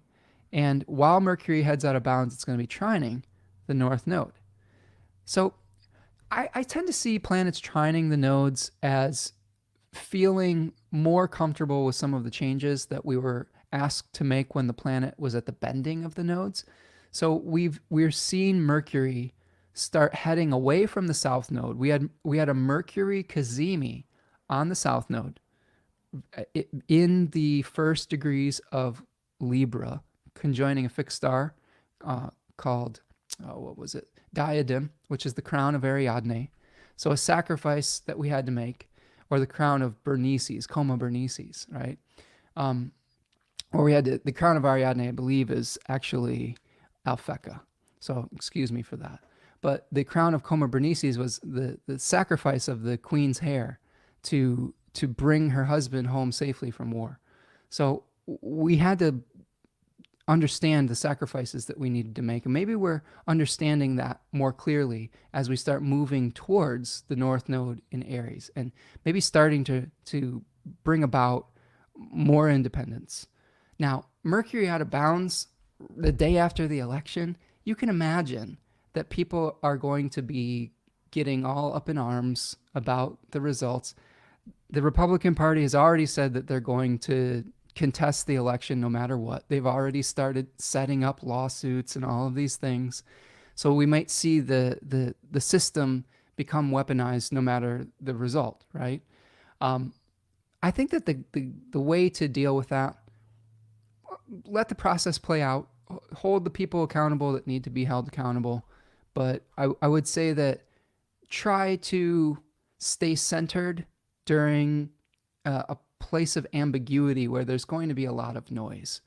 I think that no matter the outcome, there is going to be an extraordinary amount of noise. I don't think that we potentially are going to have the final answer, especially with Mercury stationing retrograde. We're going to have to kind of buckle in a little bit. It's probably going to be a little bit similar to 2020, unfortunately. But I think that, again, for our collective sanity, being able to pace ourselves with the news around that period of time, I think is going to be very important. Rachel says, I have to rudely duck out for a little while, but I shall return. Oh, quack, quack, Rachel. No, it's fine. I appreciate you being here, friend. So this is November the 6th, Mercury out of bounds. And this is going to be a planet that is going to be out of bounds all the way until November the 30th. Okay, so keep that in mind. Now, one thing I didn't say that I should have said is we got that time change on November the 3rd. Don't forget that. That can really screw you up. One thing I would suggest, as you might be listening to this now, start changing your wake-up routine and your bed routine to match that. I've started kind of sleeping in a little bit later and going to bed a little bit earlier so that my routine, or later, I don't know what, I've started changing my routine so that the time change isn't as jarring. I think that's a really important thing, is to change your circadian rhythm gradually. So if you're listening to this with about a week or two to go before that, I think it's a good time to start shifting your natural rhythms. I tend to wake up when the sun comes up, so it's happening naturally. But I think that there's little things that we can do to set ourselves up for success so that we don't feel that so drastically. All right, so we get to the 9th, and this brings us to our first quarter moon. So let's take a look at that first quarter moon. So here's November the 9th. We've talked about Mercury out of bounds. Mercury will have entered its retrograde shadow by November the 7th at 6 degrees of Sagittarius. Okay, stations retrograde on the 25th, goes under the sun's beams on the 28th, and then stations direct on December the 15th. Now we get to this first quarter moon, and we're dealing with the second decans of Scorpio and Aquarius. So those two decans, one of which looks backwards, the other is looking forward. So I think that this is where we are having a challenge, okay, between glamorizing, looking back to the past, and transitioning from one shore to the next, transitioning from one experience to the next. So I would say be very careful about overemphasizing past relationships, glamorizing the past, when what is required of us at this first quarter moon to be able to move forward is to be able to move between worlds. Okay, that's a Mercury ruled decan that is all about communicating with the center to the periphery. You can see in the 6 of swords, a person being ferried across a river or a lake or an ocean from one shore to the next. So moving on, the challenge of moving on is going to be important at this first quarter moon on the 9th. The other thing that's happening at this first quarter moon is we will also have a square between Venus and Neptune. So you could see not only do we have this quarter moon here. Sorry, let's get a circle here. So here's our quarter moon. We also have the trine between the square between Venus and Neptune. Okay, so here's this, and then this particular square. Venus-Neptune squares, especially in Jupiter-ruled signs, this is where we have to be careful that our beliefs don't get out of control, right? There is a way of looking at Sagittarius 3 where we see the 10 of wands. And in the 10 of wands, you see a figure that's carrying a large bundle of sticks, which I believe is called a fasci. I'm probably butchering that word, but it's a root word for fascism. So I think that we could be leaning into beliefs and trying to achieve a goal at all costs. And I think that we have to be careful about what we're willing to do or sacrifice, which is some of the themes of Pisces 3, to be able to get what we want or desire. Remember, by this time, Venus will be out of bounds. So be very careful about trying to get what you desire based on your beliefs and what you're willing to sacrifice to get that. So this is the two squares that we have with Sun and the Moon and Venus and Neptune around this particular day. Okay, let's see. Painted Turtle says, sleeping in is not a problem for cancers. That's true. I have not had a problem sleeping lately. I've not wanted to get out of bed. When there's a chill in the air and you're under the comfy covers, right? You're like, oh shit, I don't want to get out of here. This is comfy. But yeah, I agree. Corinne says, my prediction is that the election results will not be clear-cut. Trump will declare himself the winner and may appear that that's the case, but there will be some kind of reversal. Well, yes, Corinne, he's going to declare himself the winner no matter what. He's already said he's already shown us that that's what he's going to do. So yeah, I think that we will have to parse all that out and Um, I hope it goes the other way, I guess is what I will say, for a lot of reasons. And again, the other candidate isn't necessarily a perfect candidate, but I think at least gives us a fighting chance to maintain our democratic republic, and believes in a lot more things that I do than the other person does. That's for sure. Again, who do you want to organize against? I think it would be a lot easier to organize against the Democratic candidate than the Republican one. I think that it would be very difficult to do in the other case. So, especially if you're a proponent of environmental protection and of women's rights to choose with their own bodies. Painter's helping us transition for the time change. Eat something fatty or milky before bedtime. Yeah. Laura's here. Laura and Lauren are both here. I have both of these beautiful people in class, and the Lauren and the Laurens, Laura and Lauren are. I'm kind of always tripping over that. But welcome, friends, both of you. It's super excited that you're here. Mariana is here. What's up, Mariana? Nice to see you. Hope you're doing well over from Germany via Argentina, and that everything's going well your way, my friend. Candy Corn says, that's a great idea, so my kids don't wake up at 5 a.m. Yes, exactly. Like my cats are a similar thing. I need to start transitioning them to a different time here, too, because kitties can't tell time. I have this funny video I posted not too long ago where my cat was asking me for food at like 5 a.m. When he normally eats at 6 or whatever after the time change. And it's like, he's meowing, and he's like, kitties can't tell time, can they? He's like, no, kitties can't tell time. So his poor little tummy. All right, so that's our first quarter moon. Let's take a look at, so we've talked about the Venus-Neptune square. That's also happening on the 9th, okay? First quarter moon, Venus-Neptune square, same day. And then we have Venus ingressing into Capricorn on the 11th. Okay, so here is the 11th, and you're going to see Venus ingressing into Capricorn. There it is, right here.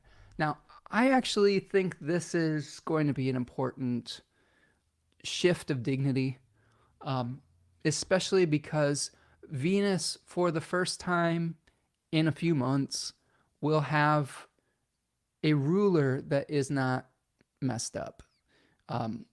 Now, I will preface that with saying that it will get even better when Saturn stations direct, okay? But we have a positive aspect between Venus and its ruler. The ruler is about to station direct.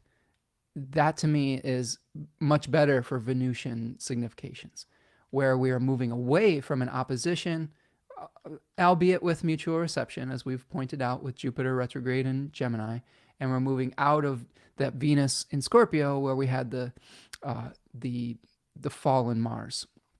So I'm looking forward to Venus and Capricorn season.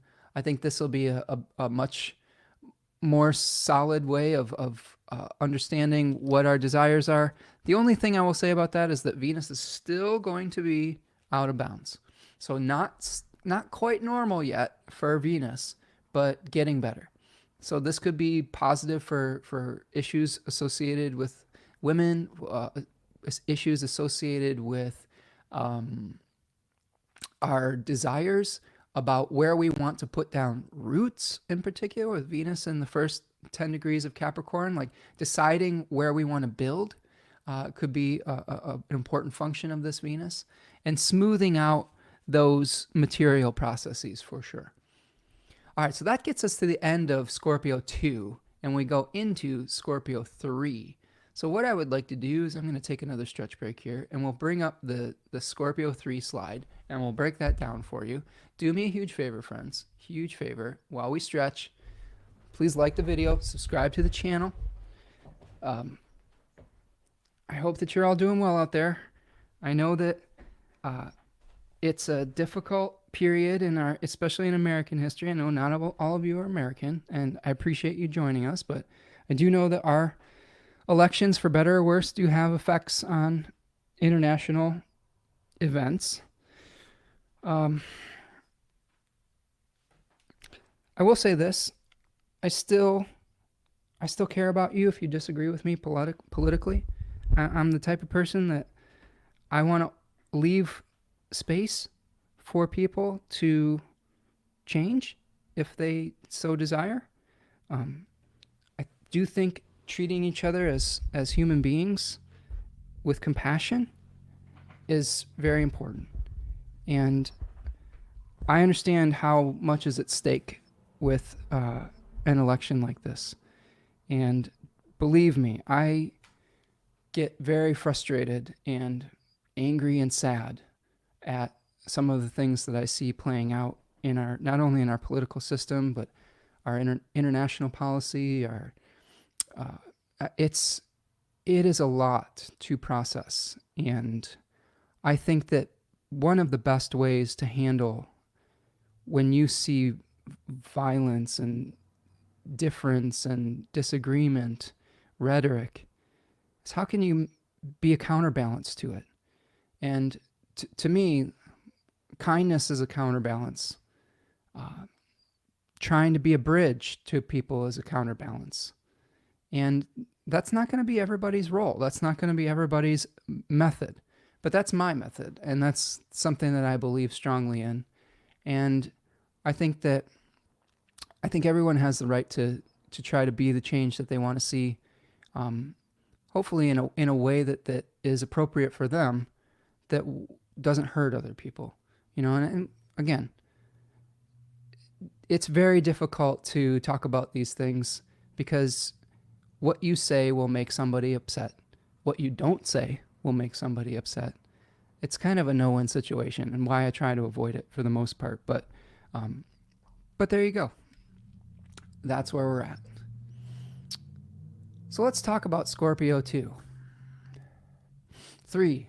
Scorpio 3. Let's get the Scorpio 3 here.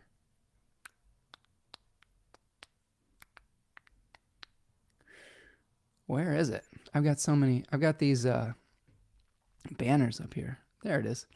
Okay. Scorpio 3, friends. This is syncretized with the Seven of Cups. Themes that we see here, we see someone trying to make choices. They're offered all of the beautiful things of the world, fame, money, power, wealth, etc. And like all of these beautiful illusions, potentially. The Book of Thoth calls it debauchery, the Lord of debauchery. Book T calls it the Lord of illusionary success. Austin Coppock compares it to a crow. And the daimon in spirit is interesting. The daimon is Kairos, which was the little cherub-like figure that had a lock of hair on his forehead, where you could only grab it from the front. It was the embodiment of the opportune moment, Kairos, right? So Kairos is a even Zeus himself, it was said, can't catch Kairos from behind.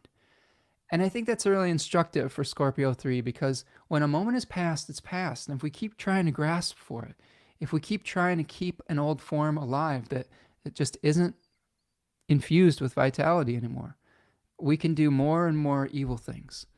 And this is one of the things I have witnessed in any political system, is when the need for change is arised and people keep trying to do actions that maybe were successful in the past, or maybe never were successful, or never were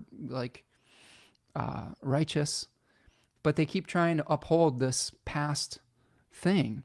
They do more and more challenging, evil things to try to uphold that old system, that old way of doing things. I'm talking in particular about something like fossil fuels. Like maybe at one point that was revolutionary for the world. It's my opinion that it was not a great choice. It's brought us to the brink of ecological disaster. And to continue to try to facilitate this lifestyle through fossil fuels is a fool's errand. It's going to lead us to suffering. So that to me is one example of Scorpio 3, where we are going to have to find new methods to live and to survive. So themes in this decan. This is a Venus-ruled decan. This is the glamorization of the past, even after the moment has passed. So the beauty of decay, chasing old ghosts, debauchery, fantasy and illusion, releasing our attachments if we're doing this in a healthy way, liberation from addiction. I've seen that theme come up a lot in Scorpio 3. So questions you could ask yourself: is this reality or is it an illusion? Am I glamorizing something that's already gone? Has the opportunity passed? What forms are no longer vital? What dark truths do you need to accept? Acceptance is a key part of this decan. What desires need to be released? And then finally, how can you compost the past for future fertility? Again, we've talked about that earlier, is how do we give back in reciprocity? How do we let the leaves in our yard go back to the earth? Here's a little tip. Your grass needs those leaves. If I'm not a firm believer in lawn, but if you want a healthy lawn, it needs the carbon from those leaves to be healthier. You can have a huge layer of leaves on your lawn over the course of the winter, and that grass is not going to die. Believe me, I've tried. But I think that it's important to let that form decay so that something healthy can be born in the next season. Lauren says, gotta go. Lots of love, everyone. Catch up with the cast later. Can't wait for Hobbit Book Club. Yes. Love the energy there and encourage those on the fence to hop over to Emmy and join. Yes. That would be exciting. I think that, yes, if you still want to join us for the class bundle, etc., you can. And it has been a great group. I'm really excited about the Hobbit Book Club. Send me an email if you can't sign up for it. I don't know if it's even live on the Book Now thing, but send me an email at Spencer Michaud, astrology@gmail.com if you want to just sign up for one of those things individually. But yeah, it's a great group. And I think that being able to see how Tolkien navigated really challenging things like World War and things of that nature can be really inspiring, especially if we're dealing with some of these really challenging experiences in our own lives. A lot of lessons to be gleaned. Okay, so that's the Sun in Scorpio 3, November 11th through November the 21st. So let's go back to our chart and see what we've got. So we've got on the 12th, okay, here is November the 12th, Mercury squaring Saturn. So this is where we have Mercury at 12 degrees of Sagittarius, and it is going to be squaring Saturn at 12 degrees of Pisces.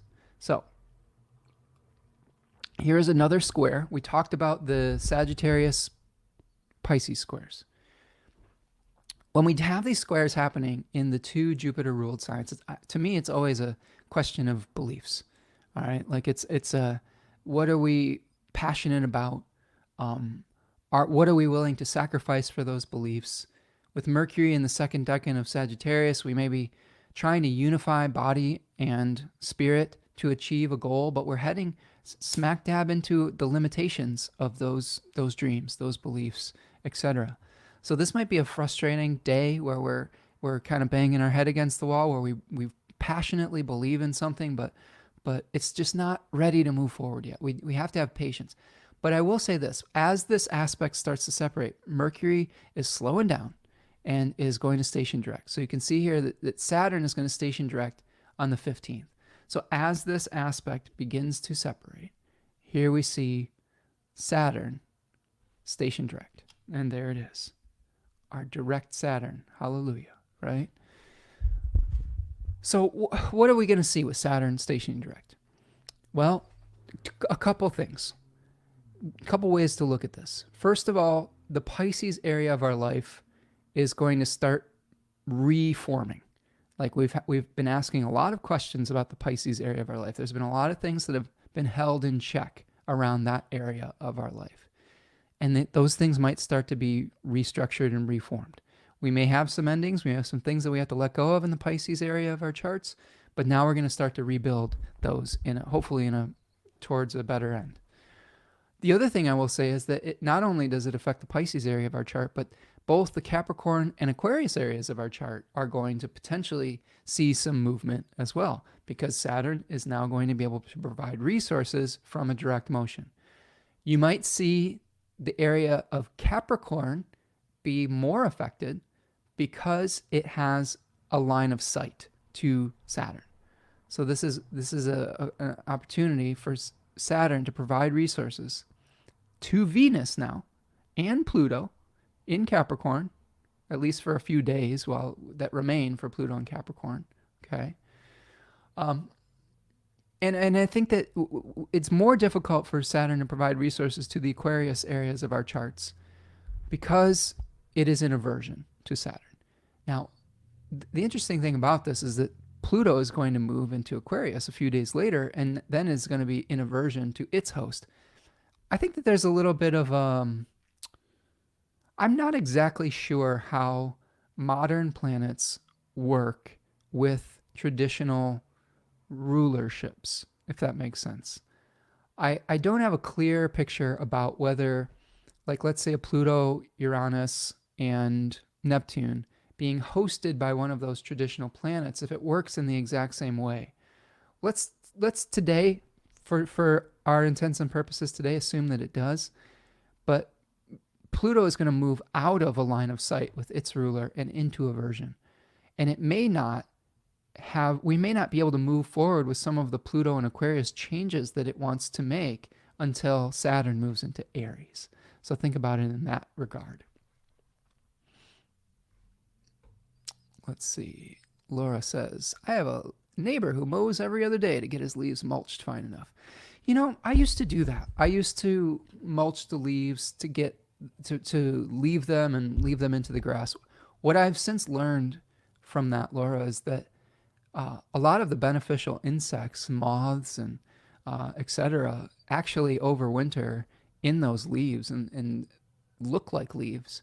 So by mulching all those leaves up, I'm killing all of those beneficial insects that are pollinators for the plants. And this is a lesson in reciprocity and interconnectedness, because some people are like, well, what does that have to do with like anything, like the pollinators or whatever? Like, people think that pollinators are just honeybees, and that's not necessarily true. There's hundreds of native species of bees, but other insects are pollinators as well. There's wasps and moths and butterflies that are pollinators. And you're like, well, why is that important? Well, do you like food? Do you like, because those creatures pollinate not only the food that we eat so that it can be productive, but they pollinate the trees that provide oxygen for us. Do you like to breathe?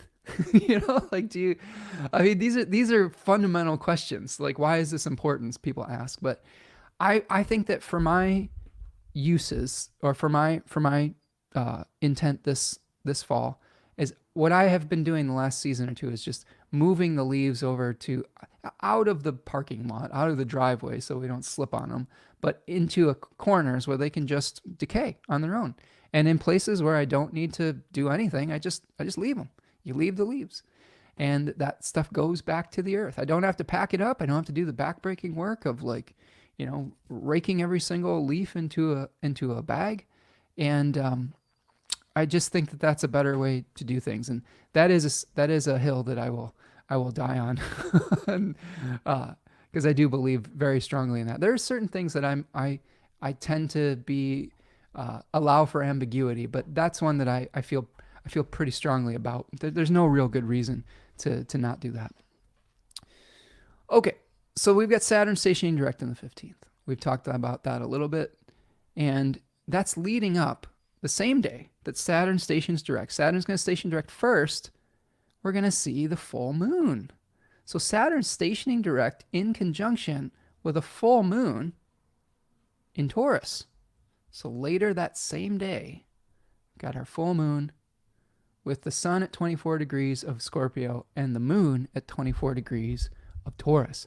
Now, if you are like me, you can see one big red flag, like standing out, and that's the moon very close to the planet Uranus, like within a degree. So this full moon could be a little bit electric, a little bit of a little shocking potentially. The third decan of Taurus speaks towards making amends for past mistakes, being able to, I believe they talk about repentant prayer, where through our rashness, through the concept of ruin or rashness, we are praying to the litai, the hobbled old women that followed behind 8 or ruin, offering up repentant prayer. We also see that decan associated with the 7 of Pentacles, where we see a farmer who's leaning on his farming implement, assessing his past actions, assessing his harvest, assessing blight. We may have to remove blight. So this, I think, is an opportunity for us to let go of old forms, to fix things that have fallen into disrepair, and maybe to be liberated from a habit or an attachment that we may have really struggled to get rid of. Okay, like the sun in Scorpio 3 says, don't glamorize that past form. It's dead. Let it go. You know, if you want the new cycle to be fertile, just don't hang on to that old form.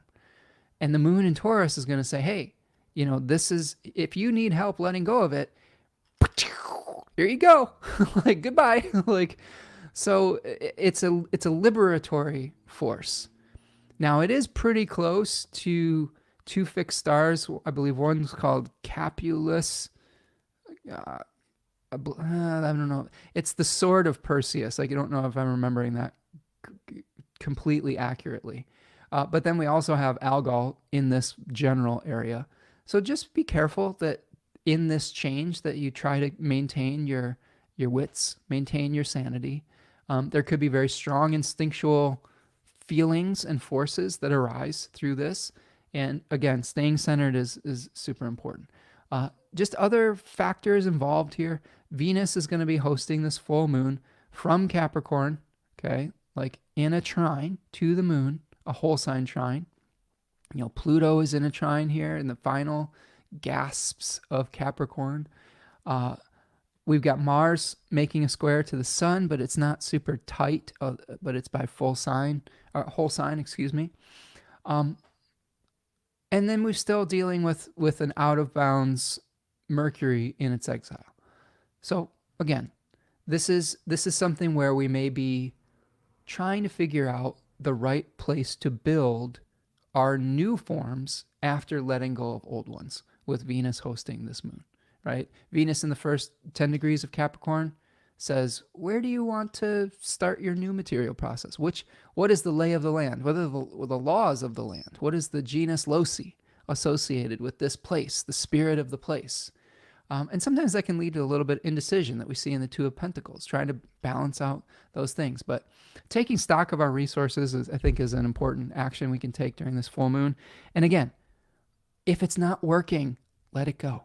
Be willing to change your systems as well. Okay. Mariana says, looking forward to the full moon in Taurus. Scary, but exciting. Mine is at 27th degree in the 12th house. Ghosts will scream or play with me. Oh, man. So your moon's at 27 Taurus in the 12th house? Yeah, that. Having a full moon over the 12th and 6th house axes definitely could be, you know, those liminal spaces that we experience, like especially with the place between life and death, right? That we see related to spirits and ghosts. I think on a practical level, it may just be asking you to change the way you work and to incorporate rest. If you're pushing yourself too hard, Mariana, and working too hard, that can lead to burnout. And with the full moon conjoining Uranus in your 12th house, you might have a period of enforced rest. If you're working too hard, you're not listening to your body might be like, all right, I'm done. All right, I'm gonna create a situation that's gonna make you rest. So I would say the lead up to that, if I was looking at that and giving you advice in your chart, is pace yourself. Don't push yourself beyond those limits, and so that you're not having an enforced period of rest, that if you do decide to rest, it's voluntary. All right. Okie doke. Let's keep moving on. Let's keep moving on. So we look at the 16th of November, and the 16th, the day after, right? The day after the full moon, we've got a couple challenging aspects. We have the sun opposing Uranus, right? Okay, we had the moon conjoining it, and now the sun opposes it. So maybe the changes that are arising from an instinctual place, maybe surrounding our bodies, maybe surrounding our security. Now we have to think about it more in a more conscious way, with the sun making that exact opposition. And we also see Venus at the bending of the nodes. So this to me is an important turning point for Venusian matters. So we're seeing Venus starting to move away from the south node and towards the north node. All right. So this could be a peak of togetherness with a relationship. Maybe we had something where we were, oh man, it went away. Maybe we had something where we were very closely enmeshed with somebody, and now we're trying to move towards independence.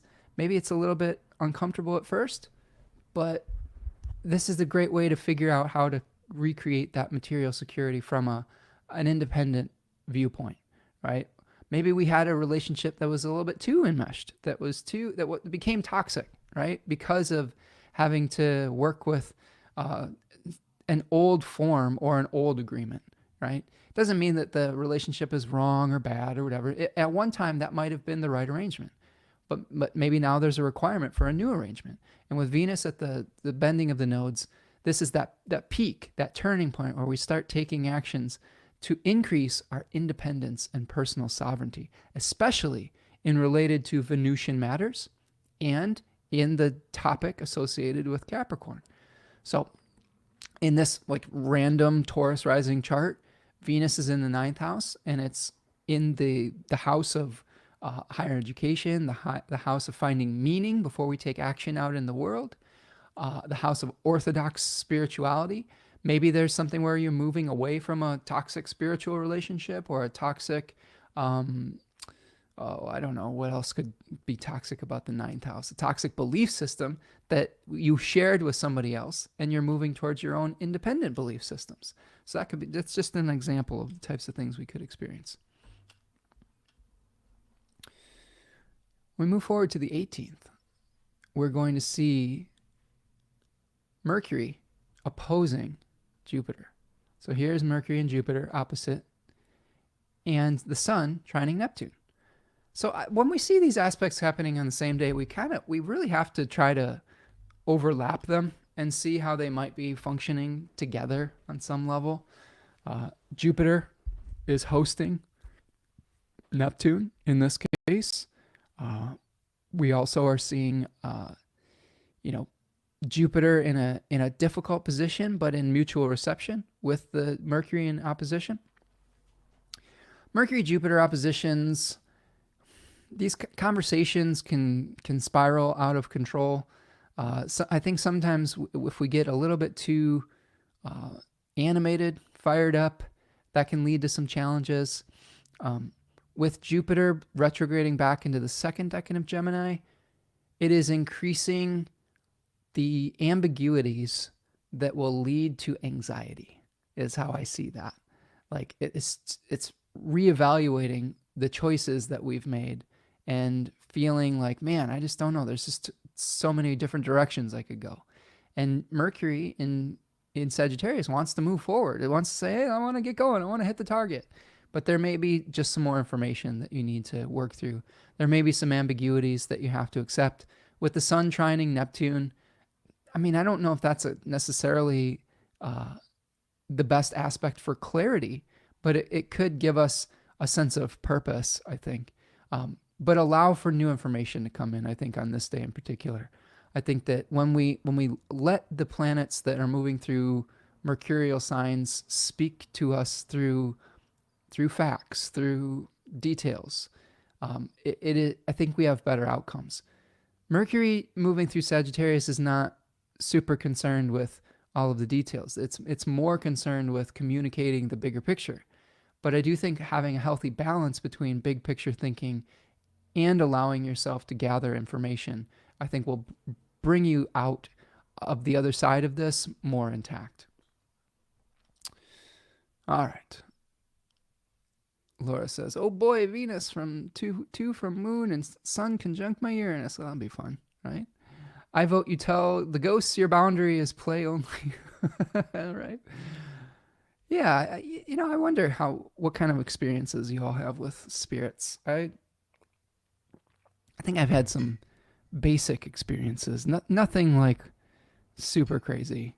Uh, I've had some of those like sleeping, like those waking dream type of things where you like sleep paralysis. I've had some of that where I've seen some weird things. That was a long time ago, but that gave me some interesting thoughts about it.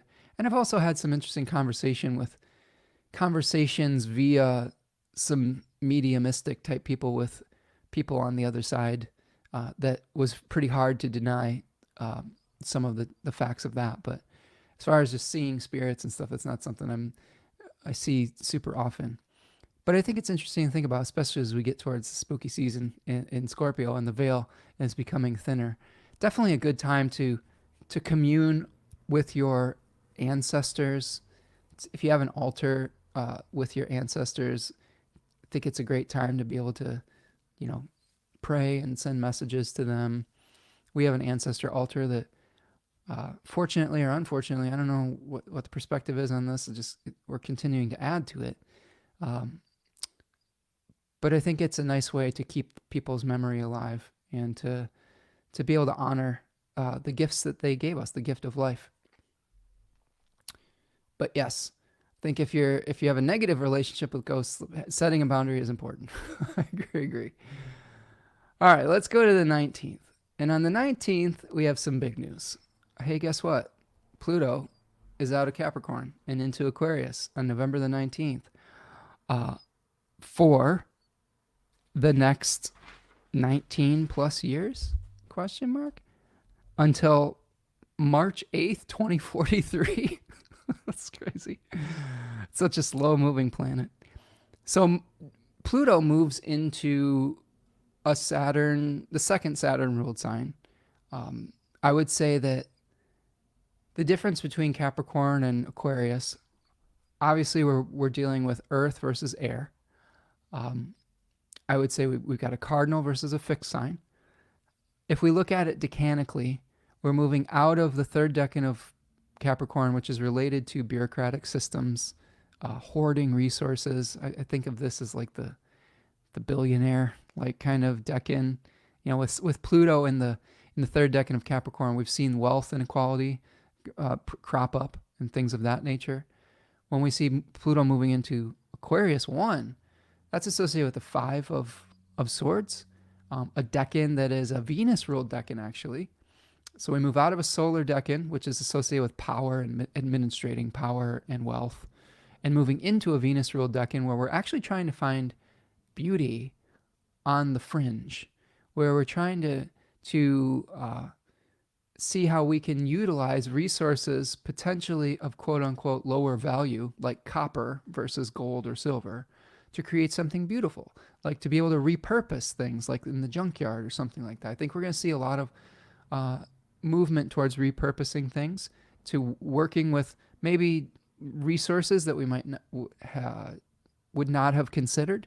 I think that this decan also speaks to willingly leaving the center to go off to the fringe, right? There's a daimon or spirit in Aquarius 1 called Praxidike. And Praxidike, or maybe it is just Dike. Praxidike, I think, is actually Gemini 3. I think it's Dike. So Dike is the justice, right? And the reason we may be going off into the fringe is because we don't agree with the center. So we might see a lot more of that, like this changing attitudes towards the bridges that we build between power and people and the masses. Hopefully an equalization of those things, a peaceful equalization, an understanding that we all are interconnected. We were talking, if Rachel's listening to this, we're talking about interconnectedness a lot. She's an Aquarius sun, I believe. And those themes come up a lot. But also the challenges of technology, the challenges, I think, of artificial intelligence are going to come more to the forefront. We've sort of, I don't know if we've gotten sidetracked from those ethical questions, but maybe they've been on the back burner while Pluto is in Capricorn as we deal with some of our material security, government, bureaucratic issues. But the AI question is going to come back with a vengeance, I think, with Pluto and Aquarius. And it's going to show us some of the dark sides of technology, the challenges of people losing work to machines, the challenges of how to remain human while we automate more and more of our processes. And I don't have a good answer for all of it. I'm very leery of things like AI. I guess my first thought about it is it uses an enormous amount of energy, electricity, etc. And that to me is problematic. One simple Google search, AI search, takes 10 times more energy and electricity than a normal one. And that to me is a problem because we should be reducing our energy consumption rather than increasing it. So I think that there's some certain possibilities, like there's certain surgical interventions that artificial intelligence, medicinal things that it could be helpful for, but the jury's out for me at this point. I don't utilize it very often.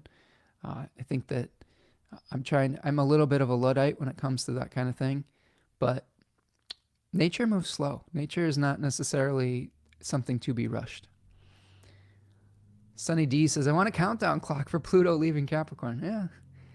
I mean, the problems just become different. I mean, Pluto is a planet to me that is, I've said this a number of times and I still think it's apropos. It's a plunger, right? It's unclogging a toilet sometimes by showing us how full of shit it is. Our Capricorn area has been full of shit recently for the last few years, decades. And now this other area it's going to show us how full of shit that is. And how we can fix it. How we can change. What I will say about the Pluto Capricorn, did it solve anything? I don't know. See, this is why I have trouble with this. Yeah, Pluto showed us a lot of corruption in our wealth inequality and in our government systems. But did we fix it? I don't know. I mean, maybe, but I still have my questions. We've seen the frightening rise of authoritarianism and of fascism and things of that nature, and we'll see. But yeah, the AI part, I think, is going to be a challenge. Rachel says, thank you for reminding us of the energy usage of AI. I had forgotten that, and that is a huge downside for me. It's hidden. I think this is one of the things that Pluto is going to start showing us. Pluto brings up what's underground or what is hidden. And that is one of the hidden negative things of artificial intelligence, is that it is an energy hog. And until we figure out ways to create renewable energy and resources that is clean and healthy, it's going to be a problem. And here's the other thing. We have algorithms on all of these channels, on YouTube, on Instagram, all these things. And me even mentioning or criticizing it all could potentially down throttle the reach of this video. That's a challenge that we may have to work through with Pluto in Aquarius, is who is allowed to be visible and who isn't, and who controls that. Do you see what I'm saying? And as our lives become more and more digital and digitized, we should start asking those questions. There's a great movie that came out not too long ago. I can't remember, but it was about Facebook, and it was The Social Experiment or something like that. I can't remember the name of it, but it was very instructive about how tech companies utilize our data and influence people through algorithm. And I think that we're taking our power back from the algorithm, I think, is going to be a huge part of Pluto in Aquarius. We may have some challenges about who is empowered and who becomes empowered. I think that the difference between Leo and Aquarius is that Leo is a centralized power and Aquarius is a decentralized power. So I have a feeling that we will see the decentralization of a lot of power sources, whether that's leadership, whether it's energy sources, whether it's systems that we count on for support. All of those things could be up for discussion. I would just take your time judging Pluto and Aquarius, though. There could also be some things that come out that we have no idea. Like sometimes Aquarius is a little bit of a wild card, right? It has Promethean energy. There could be something that comes along that we just did not expect, and Pluto could be really showing us that. Maybe we have we discover life on other planets or something of that nature. I tend to think that is possible. Like, how can it not be possible? Like, how can we be the only life out there in such a huge, vast universe? It is so big, though. I'm not sure how that all works, but maybe that changes our perspective and our place in the universe. Maybe new energy sources come up so that we can figure out ways to live in harmony with this planet. One thing I will say that I feel pretty strongly about is I think we should work hard to repair our relationship with this planet rather than to try to explore / exploit other planets. I think it might be cool to explore another planet, but what are our goals with that? If our goals are to like mine it and pillage it like we've done for this planet, then I hope we don't. But if I think that this planet is where we evolved. This planet is where we, it's our home, and it's specifically set up for us to breathe and to eat and to thrive. If we would only take care of it and treat it like the mother that it is, rather than just as a unembodied resource to be exploited. Let's see. Okay. So let's keep going. So let's talk about Sagittarius. So here we've got Sagittarius.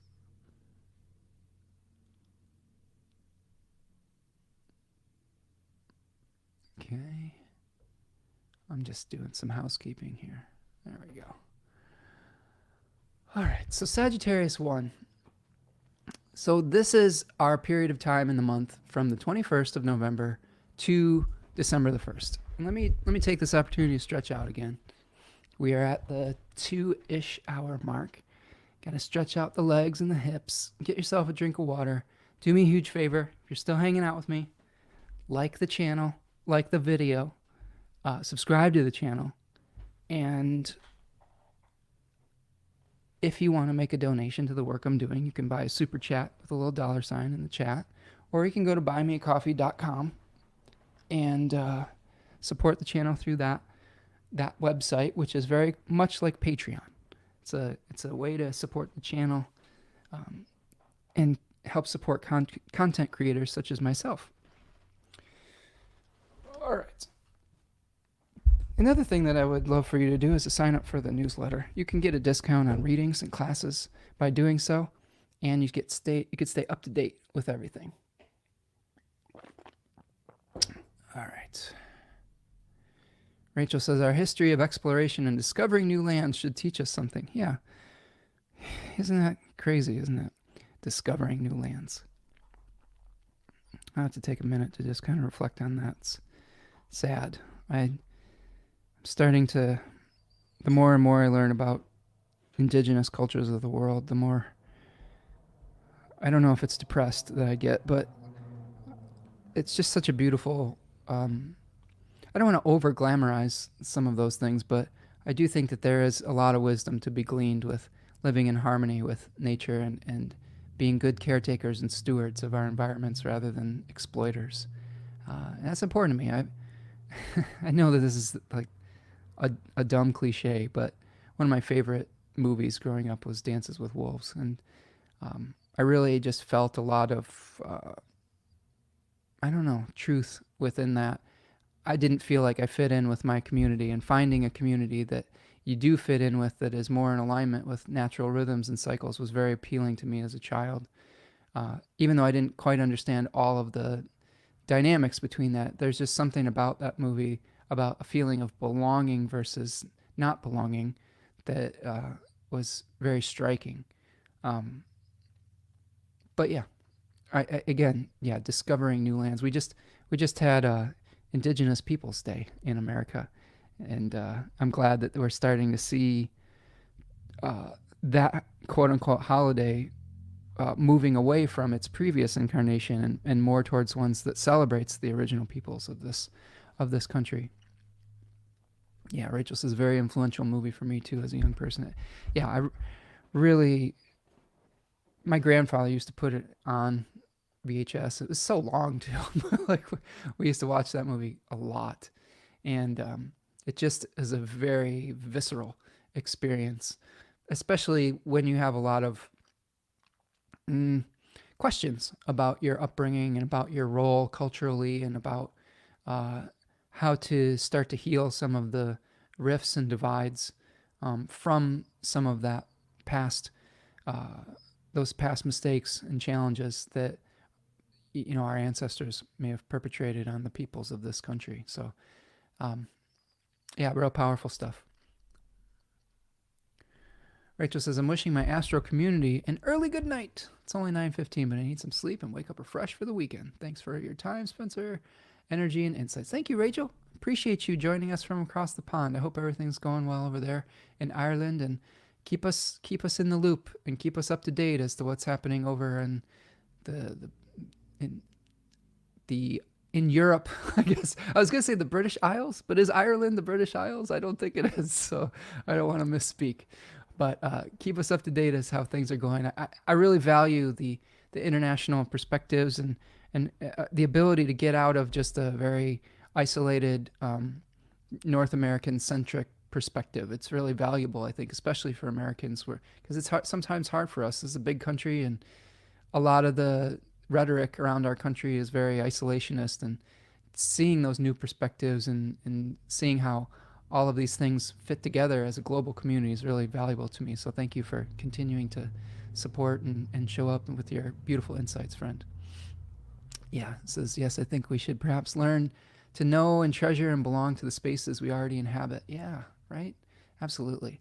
Feeling connected with our lands, whether we're native to that land or whether we're introduced. This is something I was learning in braiding sweetgrasses.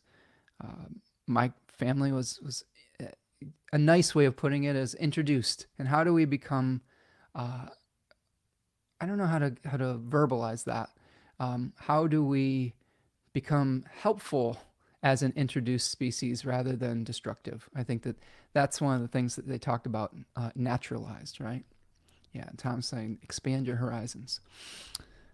Okay, so let's talk about Sagittarius 1, right? Sagittarius, so we're transitioning from a Mars-ruled sign, a sign where we're severing and separating the body from the spirit to return the body to the earth and liberate the spirit, right? Think of the opposite when we have Mars in Aries.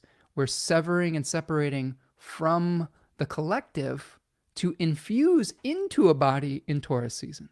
See the difference? So Taurus season says, let's unite Venus, body and spirit, okay, to create something. When we get to Sagittarius, we have that energy that has been liberated from returning our physical form to the earth. Those atoms need to go somewhere. That life force needs to go somewhere.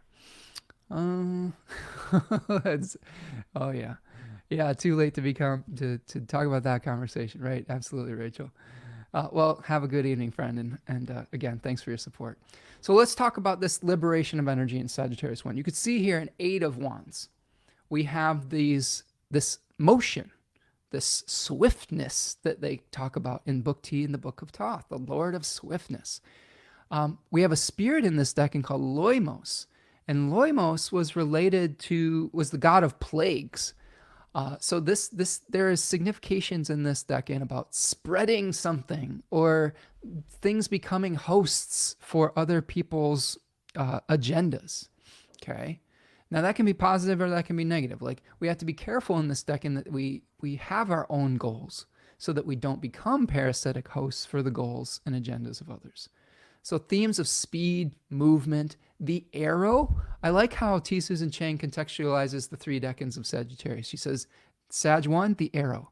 Sag 2, the bow or the strength of the archer pulling back with tension. And then finally, Sag 3, the plunk of the arrow into the target. It's a really cool metaphor and ways of thinking about the different parts of this sign in particular. So enthusiasm, or conversely, propaganda, right? Like if we can be really enthusiastic about our beliefs and want to communicate them, but that can also lead to propaganda. If we're only listening to our own viewpoint, we're shutting off others' perspectives, and that can be very challenging, especially when we have Mercury in Sagittarius here. So liberated spirit, a vision or a quest, plagues and viruses. I have a strong feeling, and I don't mean this to be negative or inflammatory, but I have a strong feeling that with Mercury retrograding at 22 Sagittarius, that there will very much be some kind of discussion about a medical challenge, like whether it's the spread of a disease or whether it's a new medicine or something of that nature. It could be something positive. Maybe we're reviewing a new medicine or a new way of healing something. But I do think that kind of medicinal quality, or conversely, how do we heal something, is going to be important during this Mercury retrograde phase. So this plagues and viruses part could come to our awareness with the movement into Sagittarius. And I know everybody's like fatigued with all of that, but what I will say is the air age historically has been associated with plague. It's been associated with things that travel, diseases that travel through the air. It is, if we don't acknowledge that that's part of this new paradigm, then we're doomed to repeat all of the mistakes of it. So how do we learn from that and start to deal with that in a way that is dealing with the reality of our situation? So where are you aiming your arrows is a good thing to ask during Sagittarius 1. What do you really believe in? Is this your vision or another's? Or are you becoming a host for someone else's vision? What is your truth? How can you get others on board? One of the things that I think is nice about Mercury and Sagittarius is if you believe in something strongly, that enthusiasm can be contagious, right? And I think it comes through being positive. I think one thing I've seen with Mercury and Sagittarius and was like preachers, like televangelists that were really, enthusiastic about their belief systems. Now that can be super toxic if people are using fear, okay? But it also can be, there's sometimes when our enthusiasm is contagious and that it is important to get on board with a vision, that we can convince other people towards better actions. But I would say that try not to get super fixated on only one target or goal. I truly, truly believe that that this world is multivalent, that there is room for multiple opinions and visions. Yes, there are certain hard capital T truths that we have to adhere to so that we don't hurt other people. But there are a lot of ways to live in life. And I think keeping that in mind during Sagittarius season is really important. This is another reason why, like in the United States, Thanksgiving, you see the cliches of, I mean, it's very Sagittarian. It's a very Jupiterian holiday. It's abundance, right? It's sharing our abundance and wealth and our food and gifts, etc. But it's also known for creating a lot of tension at the dinner table with like people espousing their beliefs or their political beliefs, and the tension that happens, the arguments that can happen around that. It's because we get so fixated on one particular perspective, and sometimes it can be difficult to see other people's vision. So understanding your truth will make it easy, I think, for you to not feel like you have to defend it with your life. Does that make sense? I think that's really important. I think that when we get super angry, when we're presented with other people's visions and opinions, often happens when we question or doubt our own beliefs, paths, etc. I think it's a defense mechanism. So how do we get super solid with what we believe in? we don't have to defend it. We just know that that's what we believe, and other people can feel free to do what they do. But if we're super solid in our belief system, we don't have to be confrontational surrounding it. This is why I've always railed against an evangelical type of religious experience. Because if you truly believe in God or spirit or whatever it is, you you don't need to convince people of it. You know that that's something that permeates everything, and that it will, if you truly believe in that omnipotent power, it's bigger than you, it's greater than you. It doesn't necessarily need you to defend it, etc. So how can you get others on board with your vision, I guess, is one question with this decan, but I would be real careful about that, especially in these times. And finally, did you miss any details? This is a decan that is associated with moving quickly. And with Mercury in Sagittarius during this period of time, we may gloss over important details that we will have to revisit when Mercury stations retrograde. So be careful of moving too quickly when we hit this phase of the month in November. So let's go and let's finish off our talk today with a couple highlights in this particular area of the zodiac. So we have a last quarter moon that starts when we begin this decan. So here we've got the sun at 1 degree of Sagittarius and the moon at 1 degree of Virgo. Now it's a last quarter moon. So this is tension. Last quarter moons are related to an existential crisis, a crisis of faith, right? Not necessarily the crisis of bringing something into manifestation, but a crisis that could make us change our minds about something, where we're releasing. So to be able to move forward with our chosen path, we may need to change our method, okay? We may need to change the systems that allow us to get from point A to point B. So this last quarter moon could be about shifting systems, gathering information. The first decan of Virgo is all about understanding what we don't know so that we can go and learn and work super hard at our craft and we can be apprentices. The worst thing that you can do with Sagittarian placements is pretend like you know everything before you do. It's the most annoying kind of thing. I'm saying this from experience and from dealing with certain people in my life that insist that they know everything. And that maybe it's the tension with my Venus in Gemini, but I have a lot of Mercury placements where I tend to think that I can always learn more things. I have my things that I'm stubborn about, but do yourself a favor. There's always more to learn in life. There's always some things where you can view something from a different perspective. And when we get so fixated on one particular thing and we gloss over the opportunity to learn something new, that's when we run into trouble.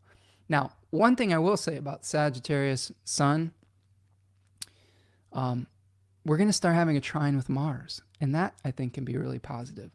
I think one of the things I do appreciate about the Sagittarians in my life is they can utilize the power of positivity. When somebody with a fire sign gets really enthusiastically happy about something, it can ignite your own passion. And I think that's an opportunity here too. Like, it can be negative too. Like, I've seen some of those TV evangelist types trying to scare people into compliance, but I think it works a lot better if you're showing people why it's good to join you on whatever belief or crusade. What's the benefit of that, rather than why you're telling someone else what they believe is wrong. If that makes sense. So that's our last quarter moon. Okay. We have Mars trining the North Node on the 23rd. This is, when's Thanksgiving? Thanksgiving is the 20, is it early? Is it like super early this year? I'll have to look that up, but I think it's like the 4th Thursday or something like that. Yeah, maybe it's the 28th. I don't know.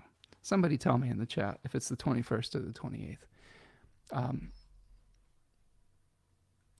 Let's see. Yeah, Benel Dell says potentially controversial statement. I think all those coming to age with Neptune here is bringing up what is a healthy relationship with what is not. I could see that. Yeah.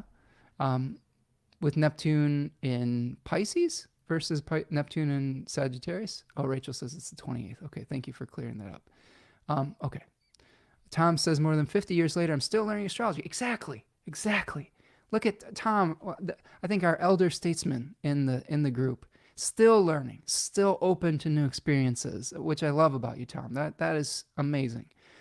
So appreciate that type of attitude and that openness to being able to learn more things. Tom says, I say, believe what you want, just don't make me believe it. Yeah, I think on some level that's true. Live and let live. Now, there are times when our beliefs can overlap in a way that try to invalidate other beliefs. And that's when we get conflict, right? But in that case, that's where we have to learn to compromise and work with one another. Okay, so we have Mars trining the North Node on the 23rd. Again, another opportunity where Mars is starting to feel in harmony with fate on some level. Like we've got Mars starting to trine the Sun. We've gone past that square. We're moving towards releasing a radical independence, okay, with moving away from the North Node, but we may be feeling at this point an ability to move forward under our own power. And I think that that's going to be a positive part of this. Again, when we have planets at the squaring of the nodes, we have a turning point. So we're going to start to see the flow after we had that turning point. I believe when we had Mars in Cancer at the bending of the nodes in the beginning of that cycle, now we're going to start to see that like flow state potentially with Martial significations. Now we talk about our Mercury retrograde. So this is the 25th. And you can see Mercury is at about 22 degrees of Sagittarius. And here is our retrograde Mercury. Now again, I was talking about a fixed star called Ras al-Hag. And I wanted to bring up just a few things about that. So if we go to Ras al-Hag, here we go. 22 degrees of Sagittarius. It's in the constellation Ophiuchus, which is Asclepius, the healer. You can see he's holding a big snake, serpent. He was the serpent handler. He was the ship's surgeon on the Argo. So he learned his healing arts from Chiron. He was so good at his healing arts that he was able to bring folks back from the dead. But he was smote by the gods because they feared this power. They said, we need people in Hades. Like you can't bring all these people back from the dead. So they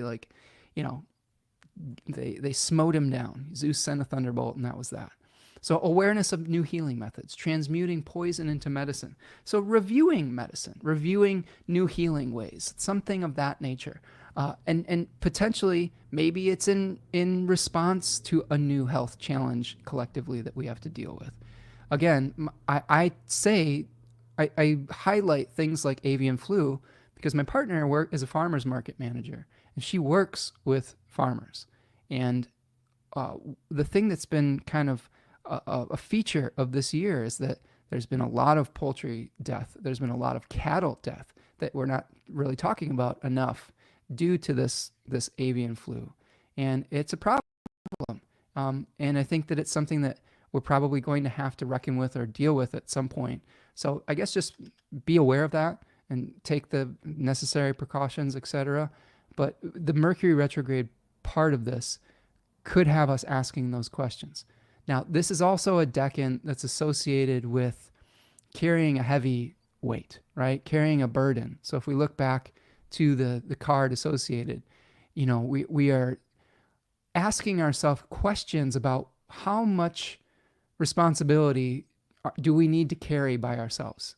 How much of this weight do we need to carry? How do we get to the finish line? You may be questioning how to get to the finish line around this period of time.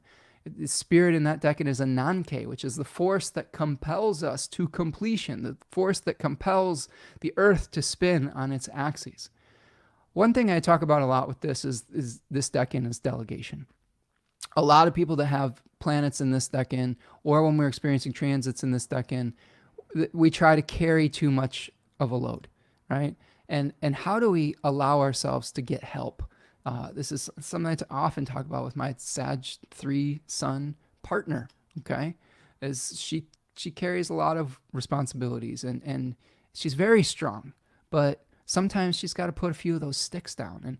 And I have to be aware when she's trying to carry too many sticks and be present for that, and to do things without being asked to do them, right? That this is something you can do to help your Sag 3 peoples, is they're probably not going to ask you for help, but sometimes you just do it and then that takes the burden off of their shoulders, if that makes sense. So we might be asking questions about the burdens that we carry. We might also see a very important medical insight, whether it is news about a disease or news about medicine. I think this is an important part of this Mercury retrograde. Cosmic Girl says, my North Node is at 22 Sagittarius. So this is going to be an important one for you, Cosmic Girl 101, right? So there might be a lot of questions around that. Maybe I'm curious, Cosmic Girl, if you're maybe a healer of some sort, or if you've had a lot of themes in your life around healing or healing illness or something like that, if you've embodied the qualities of Asclepius in your life. Okay, so let's go back. And on the 26th, we have the Sun trining the North Node. Okay, so here's the Sun making its trine with the North Node. So again, this is all of these trines, these fire trines with the North Node. This is these planets starting to feel more comfortable with their fate. Like we have tension points and then we have points of ease. So I actually really think that some of these trines to the nodes are smoother periods moving forward. And then finally, the last experience that we have here around Thanksgiving, thank you for clearing that up for me, Rachel, appreciate that, is we have Sun trining Mars exactly on the 27th, okay? And, whoops, well, no, it just went out of control here. The Sun trining Mars on the 27th, and we also have Mercury moving under the beams of the Sun. You can see that Mercury is under the beams of the Sun. And Cosmic Girl 101 says, I'm an astrologer in my 9th place, right? So maybe you're healing people through your wisdom. So that's cool. So you could see here that we have a 15-degree arc of separation between Mercury and the Sun. And we have this moment of clarity potentially with Mars trine the Sun. We're able to take actions to support our beliefs, maybe through becoming more visible on some level, although Mercury is becoming invisible now. So even though we have the Sun and Mars supporting visibility, Mercury is going to be doing some work behind the scenes. So I do think that there's also a possibility that we're seeing some work behind the scenes to heal something in our lives and in the collective. We're going to see a renewal of Mercury in the heart of the Sun. So this is an opportunity for Mercury to head into the underworld in its psychopomp phase, to lead the souls of the dead to the underworld, and for us to be able to examine our past, to examine our intuition. I think that Mercury, in its retrograde conjunction with the Sun, gives us a boost of insight that arises from within, not necessarily from an external source.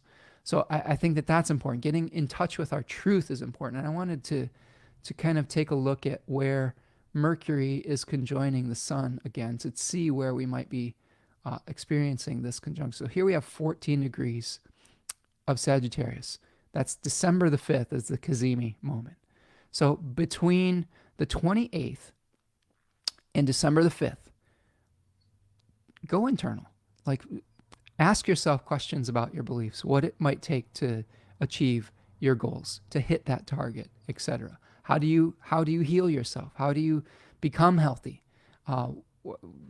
what's up with your health insurance? Do you see what I'm saying? Like, do you need to change your health insurance provider or something like that? Like, this is something that's been a conversation in our household. You have these like enrollment periods where you can change your health insurance, and maybe that's part of this with Mercury on 22 Sagittarius. So, an opportunity, and Mercury then will emerge from the beams around this date, around December the 14th or so.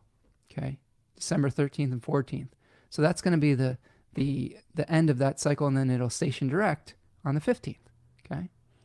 So that's the full cycle of Mercury. We're going to talk about the Mercury cycle, the Mercury synodic cycle, in our Dignity and Devotion webinar. So if you're interested in learning more about Mercury entering under the beams and into the underworld, the Cazimi of Mercury, the emerging from the beams, and that same cycle from the direct motion, sign up for that Dignity and Devotion Mercury webinar that I'm doing with my partner Tanya, because I think it's going to be a really nice deep dive into Mercury. Like, the two of us worked really hard on the moon webinar, and it ended up going 4 hours, which we had 54 slides. It was like two lectures in one, which was super cool. It was very thorough. I mean, for those of you who know me, you know that I try to give more information than you can possibly digest in one sitting. And Tanya's sort of the same way. And I think it was, I don't think it's going to be quite that long for Mercury, but hopefully we gave you your money's worth. And I would love for you to join us on November the 9th for that. Okay, so friends, let's take a look and wrap for the day. That is our astrology for November. Okay, so to end our chat today, do me a huge favor, like and subscribe. I know I'm a broken record with that, but it really does help the channel. Sign up for the newsletter. We are going to take a look at a hexagram from the I-Ching. And the hexagram I got for you was number 19, which is called overseeing. And it's moving towards enthusiasm. Isn't that interesting? We've been talking about the enthusiasm associated with Sagittarius. So 19 translates to overseeing, approach, cooperation. There is some things that we talk about. And thank you, Cosmic Girl 101, for being here. This is appreciate the kind words, and I really appreciate you being here too, friend. I love seeing new names and faces in the chat. So talking about this hexagram, number 19 translates to cooperation, oversight. There is a judgment in this that says, overseeing supreme success. It is beneficial to persevere. When the 8th month comes, there will be misfortune. So this hexagram is really about growth in the early seasons, like being able to cooperate with others to thrive, but also understanding that growth is not permanent. When they talk about the 8th month as, it's like the end of the growth period, right? So letting things take their natural course, but not forcing it, but also realizing that growth isn't always infinite, that there will be times when we need to pull in back internal on ourselves, and that we need to release. So a good reminder here, and there's 3 changing lines. The first changing line says, finding response and overseeing. Perseverance brings good fortune. So this line is talking about a period of new growth, new possibilities, beginning some kind of new enterprise, cooperating with others with similar aims, working together to benefit everyone. But remembering that a cooperation is to achieve something of value. This is a reminder that if we're following the crowd, we don't want to stray from our values. Okay, so sticking to your principles, like really understanding what you believe in, is super important with this changing line. Second changing line says, finding response and overseeing good fortune. There is nothing that is not beneficial. And Jack Balkin, in his translation of this hexagram in The Laws of Change, my favorite book on the I-Ching, says, your star is on the rise. Your efforts begin to win recognition from high places. Keep going. You'll get the support that you need. Because you're on the right track, you can overcome any difficulties as they arise.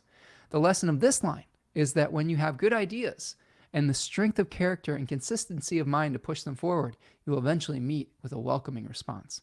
When that response comes, you should not have fears about the future. Such is human nature that when after a long struggle, we finally gain the acceptance and meet with success, we begin to have doubts and worries. Difficulties will surely arise at some point, which they talk about the 8th month.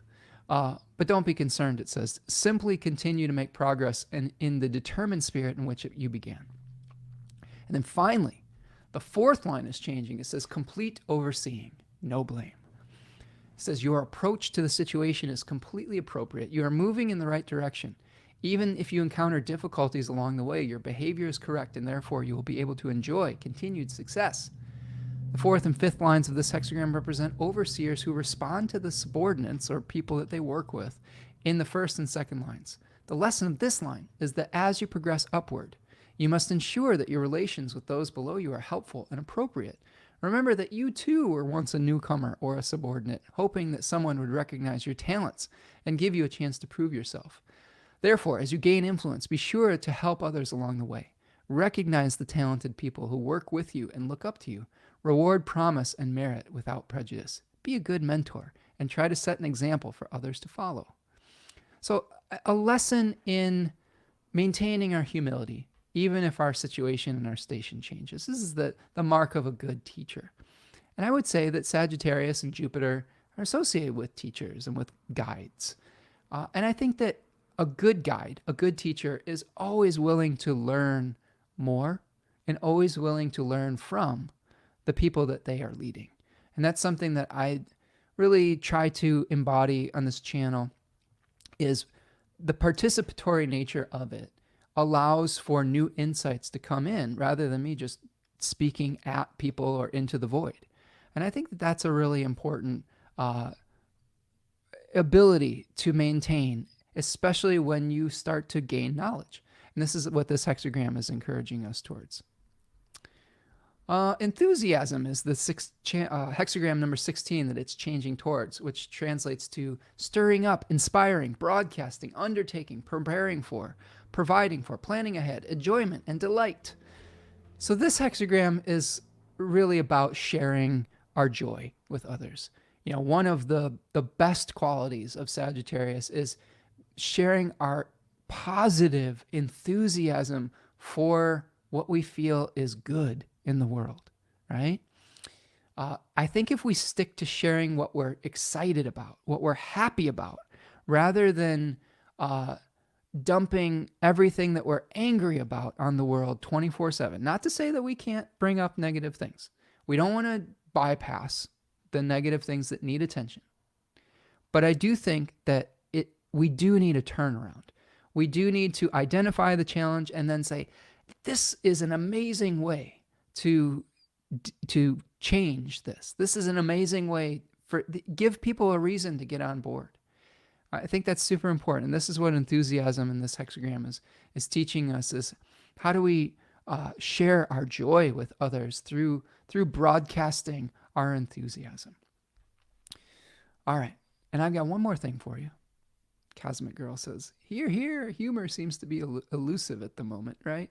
Yeah, having a sense of humor. This is part of this full moon that we're experiencing as I record this in Aries 3. Just winning a hostile crowd over through humor and charisma is super important. Heather, thank you so much for the super sticker, my friend. I hope you're doing well. I thinking about you and hoping that you're doing well with all your health stuff and that you're staying healthy, and hope things are going well. Thank you for that. Appreciate your generosity. So we've got one more little thing for you, and that is our animal. And I got the vulture. I got the vulture for November. And I actually got the vulture yesterday as a personal animal as well.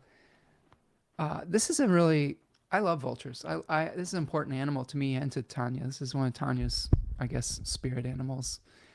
I try to portray the vulture in all of its glory, because a lot of times people recoil at vultures and the important work that they have to do. But they are beautiful, majestic creatures, and there's mythology surrounding them about the vulture being able to be the only one that was willing to push the sun high up in the sky and burning the feathers off of their head. Just a really humble spirit, the vulture spirit. we have a group of vultures in our neighborhood that glide into this stand of white pines and roost for the night. And it's just, we just love seeing them come along. They are the great recyclers, right? The golden recycler, I believe they're called sometimes. Um, they're very very gentle creatures on some level as well. They're associated with cleansing. They actually will defecate on their feet to cleanse some of the bacteria off of them. Like, so they have this like antiseptic quality to them. Uh, they are a really important um, recycler energy. I mean, can you imagine if we just had carcasses all over the place, just rotting everywhere, and there was nothing that would help return that energy to the earth? The vulture plays an extremely important role that is, it's not always sexy.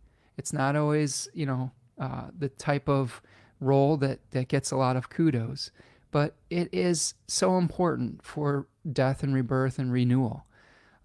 So the vulture can also teach us about our changing station in life. It helps bring us back into balance. It helps maintain the balance of nature. So being able to go do the dirty work in life, I think, is important, and vulture can teach us that. It also teaches us to let go of the clutter, let go of the old forms. Vulture is a animal that teaches us that we can release that old form back into the earth, and that is going to be processed into new life, right? It's going to be decomposed and decayed, and what was once the carcass of a deer will become the spring flowers the next season, will become a tree, will become a new deer, a new squirrel, etc. This is the things that vultures can teach us. So I hope that the vulture spirit is with you this November spooky season, and that you can appreciate their beauty and their grace and the role that they play within nature that's so important. Rachel says, I love vultures. Yeah, they're awesome creatures. There are some that are at the nature center that we have that had like injuries where they weren't able to be reinduced back into nature. And I've spent a lot of time hanging out with them and with the eagles and the hawks that they have there. And they're just really interesting creatures. They always are watching and observing, and just really beautiful creatures. Rachel says, I think the first thing I learned about them as an adult is that they mate for life. I often see pairs of them in the tops of the winter trees. Oh, that's beautiful, Rachel. So maybe another oracular message towards loyalty and towards helping each other out in tough times. Like, I think that our relationships, maybe they don't always look like the Pinterest board, but I think that the way that we can uplift each other, even in times of challenge, can be really important. And I think that can be really beautiful. So thanks for sharing that, Rachel. All right, friends. That's what I've got for you today. Appreciate all of you. Do me a huge favor. Like this video, subscribe to the channel, subscribe to the newsletter. Remember, you get a discount if you sign up for the newsletter for a reading, or for, I believe it applies to classes, but we'll see. Great way to stay in touch. I also have extended the fall bundle for a couple more days. If you're interested in signing up with everything, you can get a free bonus Mythos natal reading. Okay. So there it is.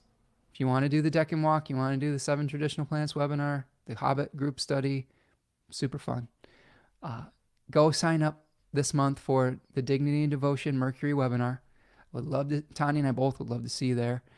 You'll get a coupon code for a beautiful Mercury box set as well. Half off of that. Really amazing stuff. And yeah, go check me out over at spencermichaud.com. You can find all of this over there. You can book a class or a reading at the Book Now tab at the top of the website. You can purchase previous webinars in the store button as well. And then, of course, go follow me over at Spencer Michaud on Instagram, Twitter, Threads, etc. I like to post some humorous things sometimes, some nature things, some Lord of the Rings memes. It's a hopefully a good experience. We try to keep it mostly lighthearted. So appreciate all of you. Thank you so much for being here today.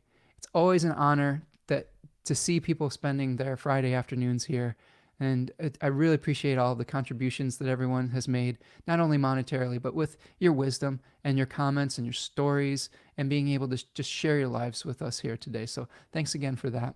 And I appreciate all of you. Yeah, thanks, Mariana. Have a good one. Thanks, Rachel, for hanging out, the Rachels, and everyone else who contributed today spiritually. Appreciate you. Have a great November. Try to chill out. You know, this too shall pass. We'll get through some of these bumpy patches, and the world's going to keep spinning, even with loss, even with grief. The world keeps on going, and we feel that grief, and we recycle the things that need to be recycled, but that leads to new growth. That leads to new life, and hope is a really important part of that. So utilize your kindness, utilize your hope, and we'll get through all of this together. So that's what I've got for you today, and I will see you next week. Take care, my friends. Peace.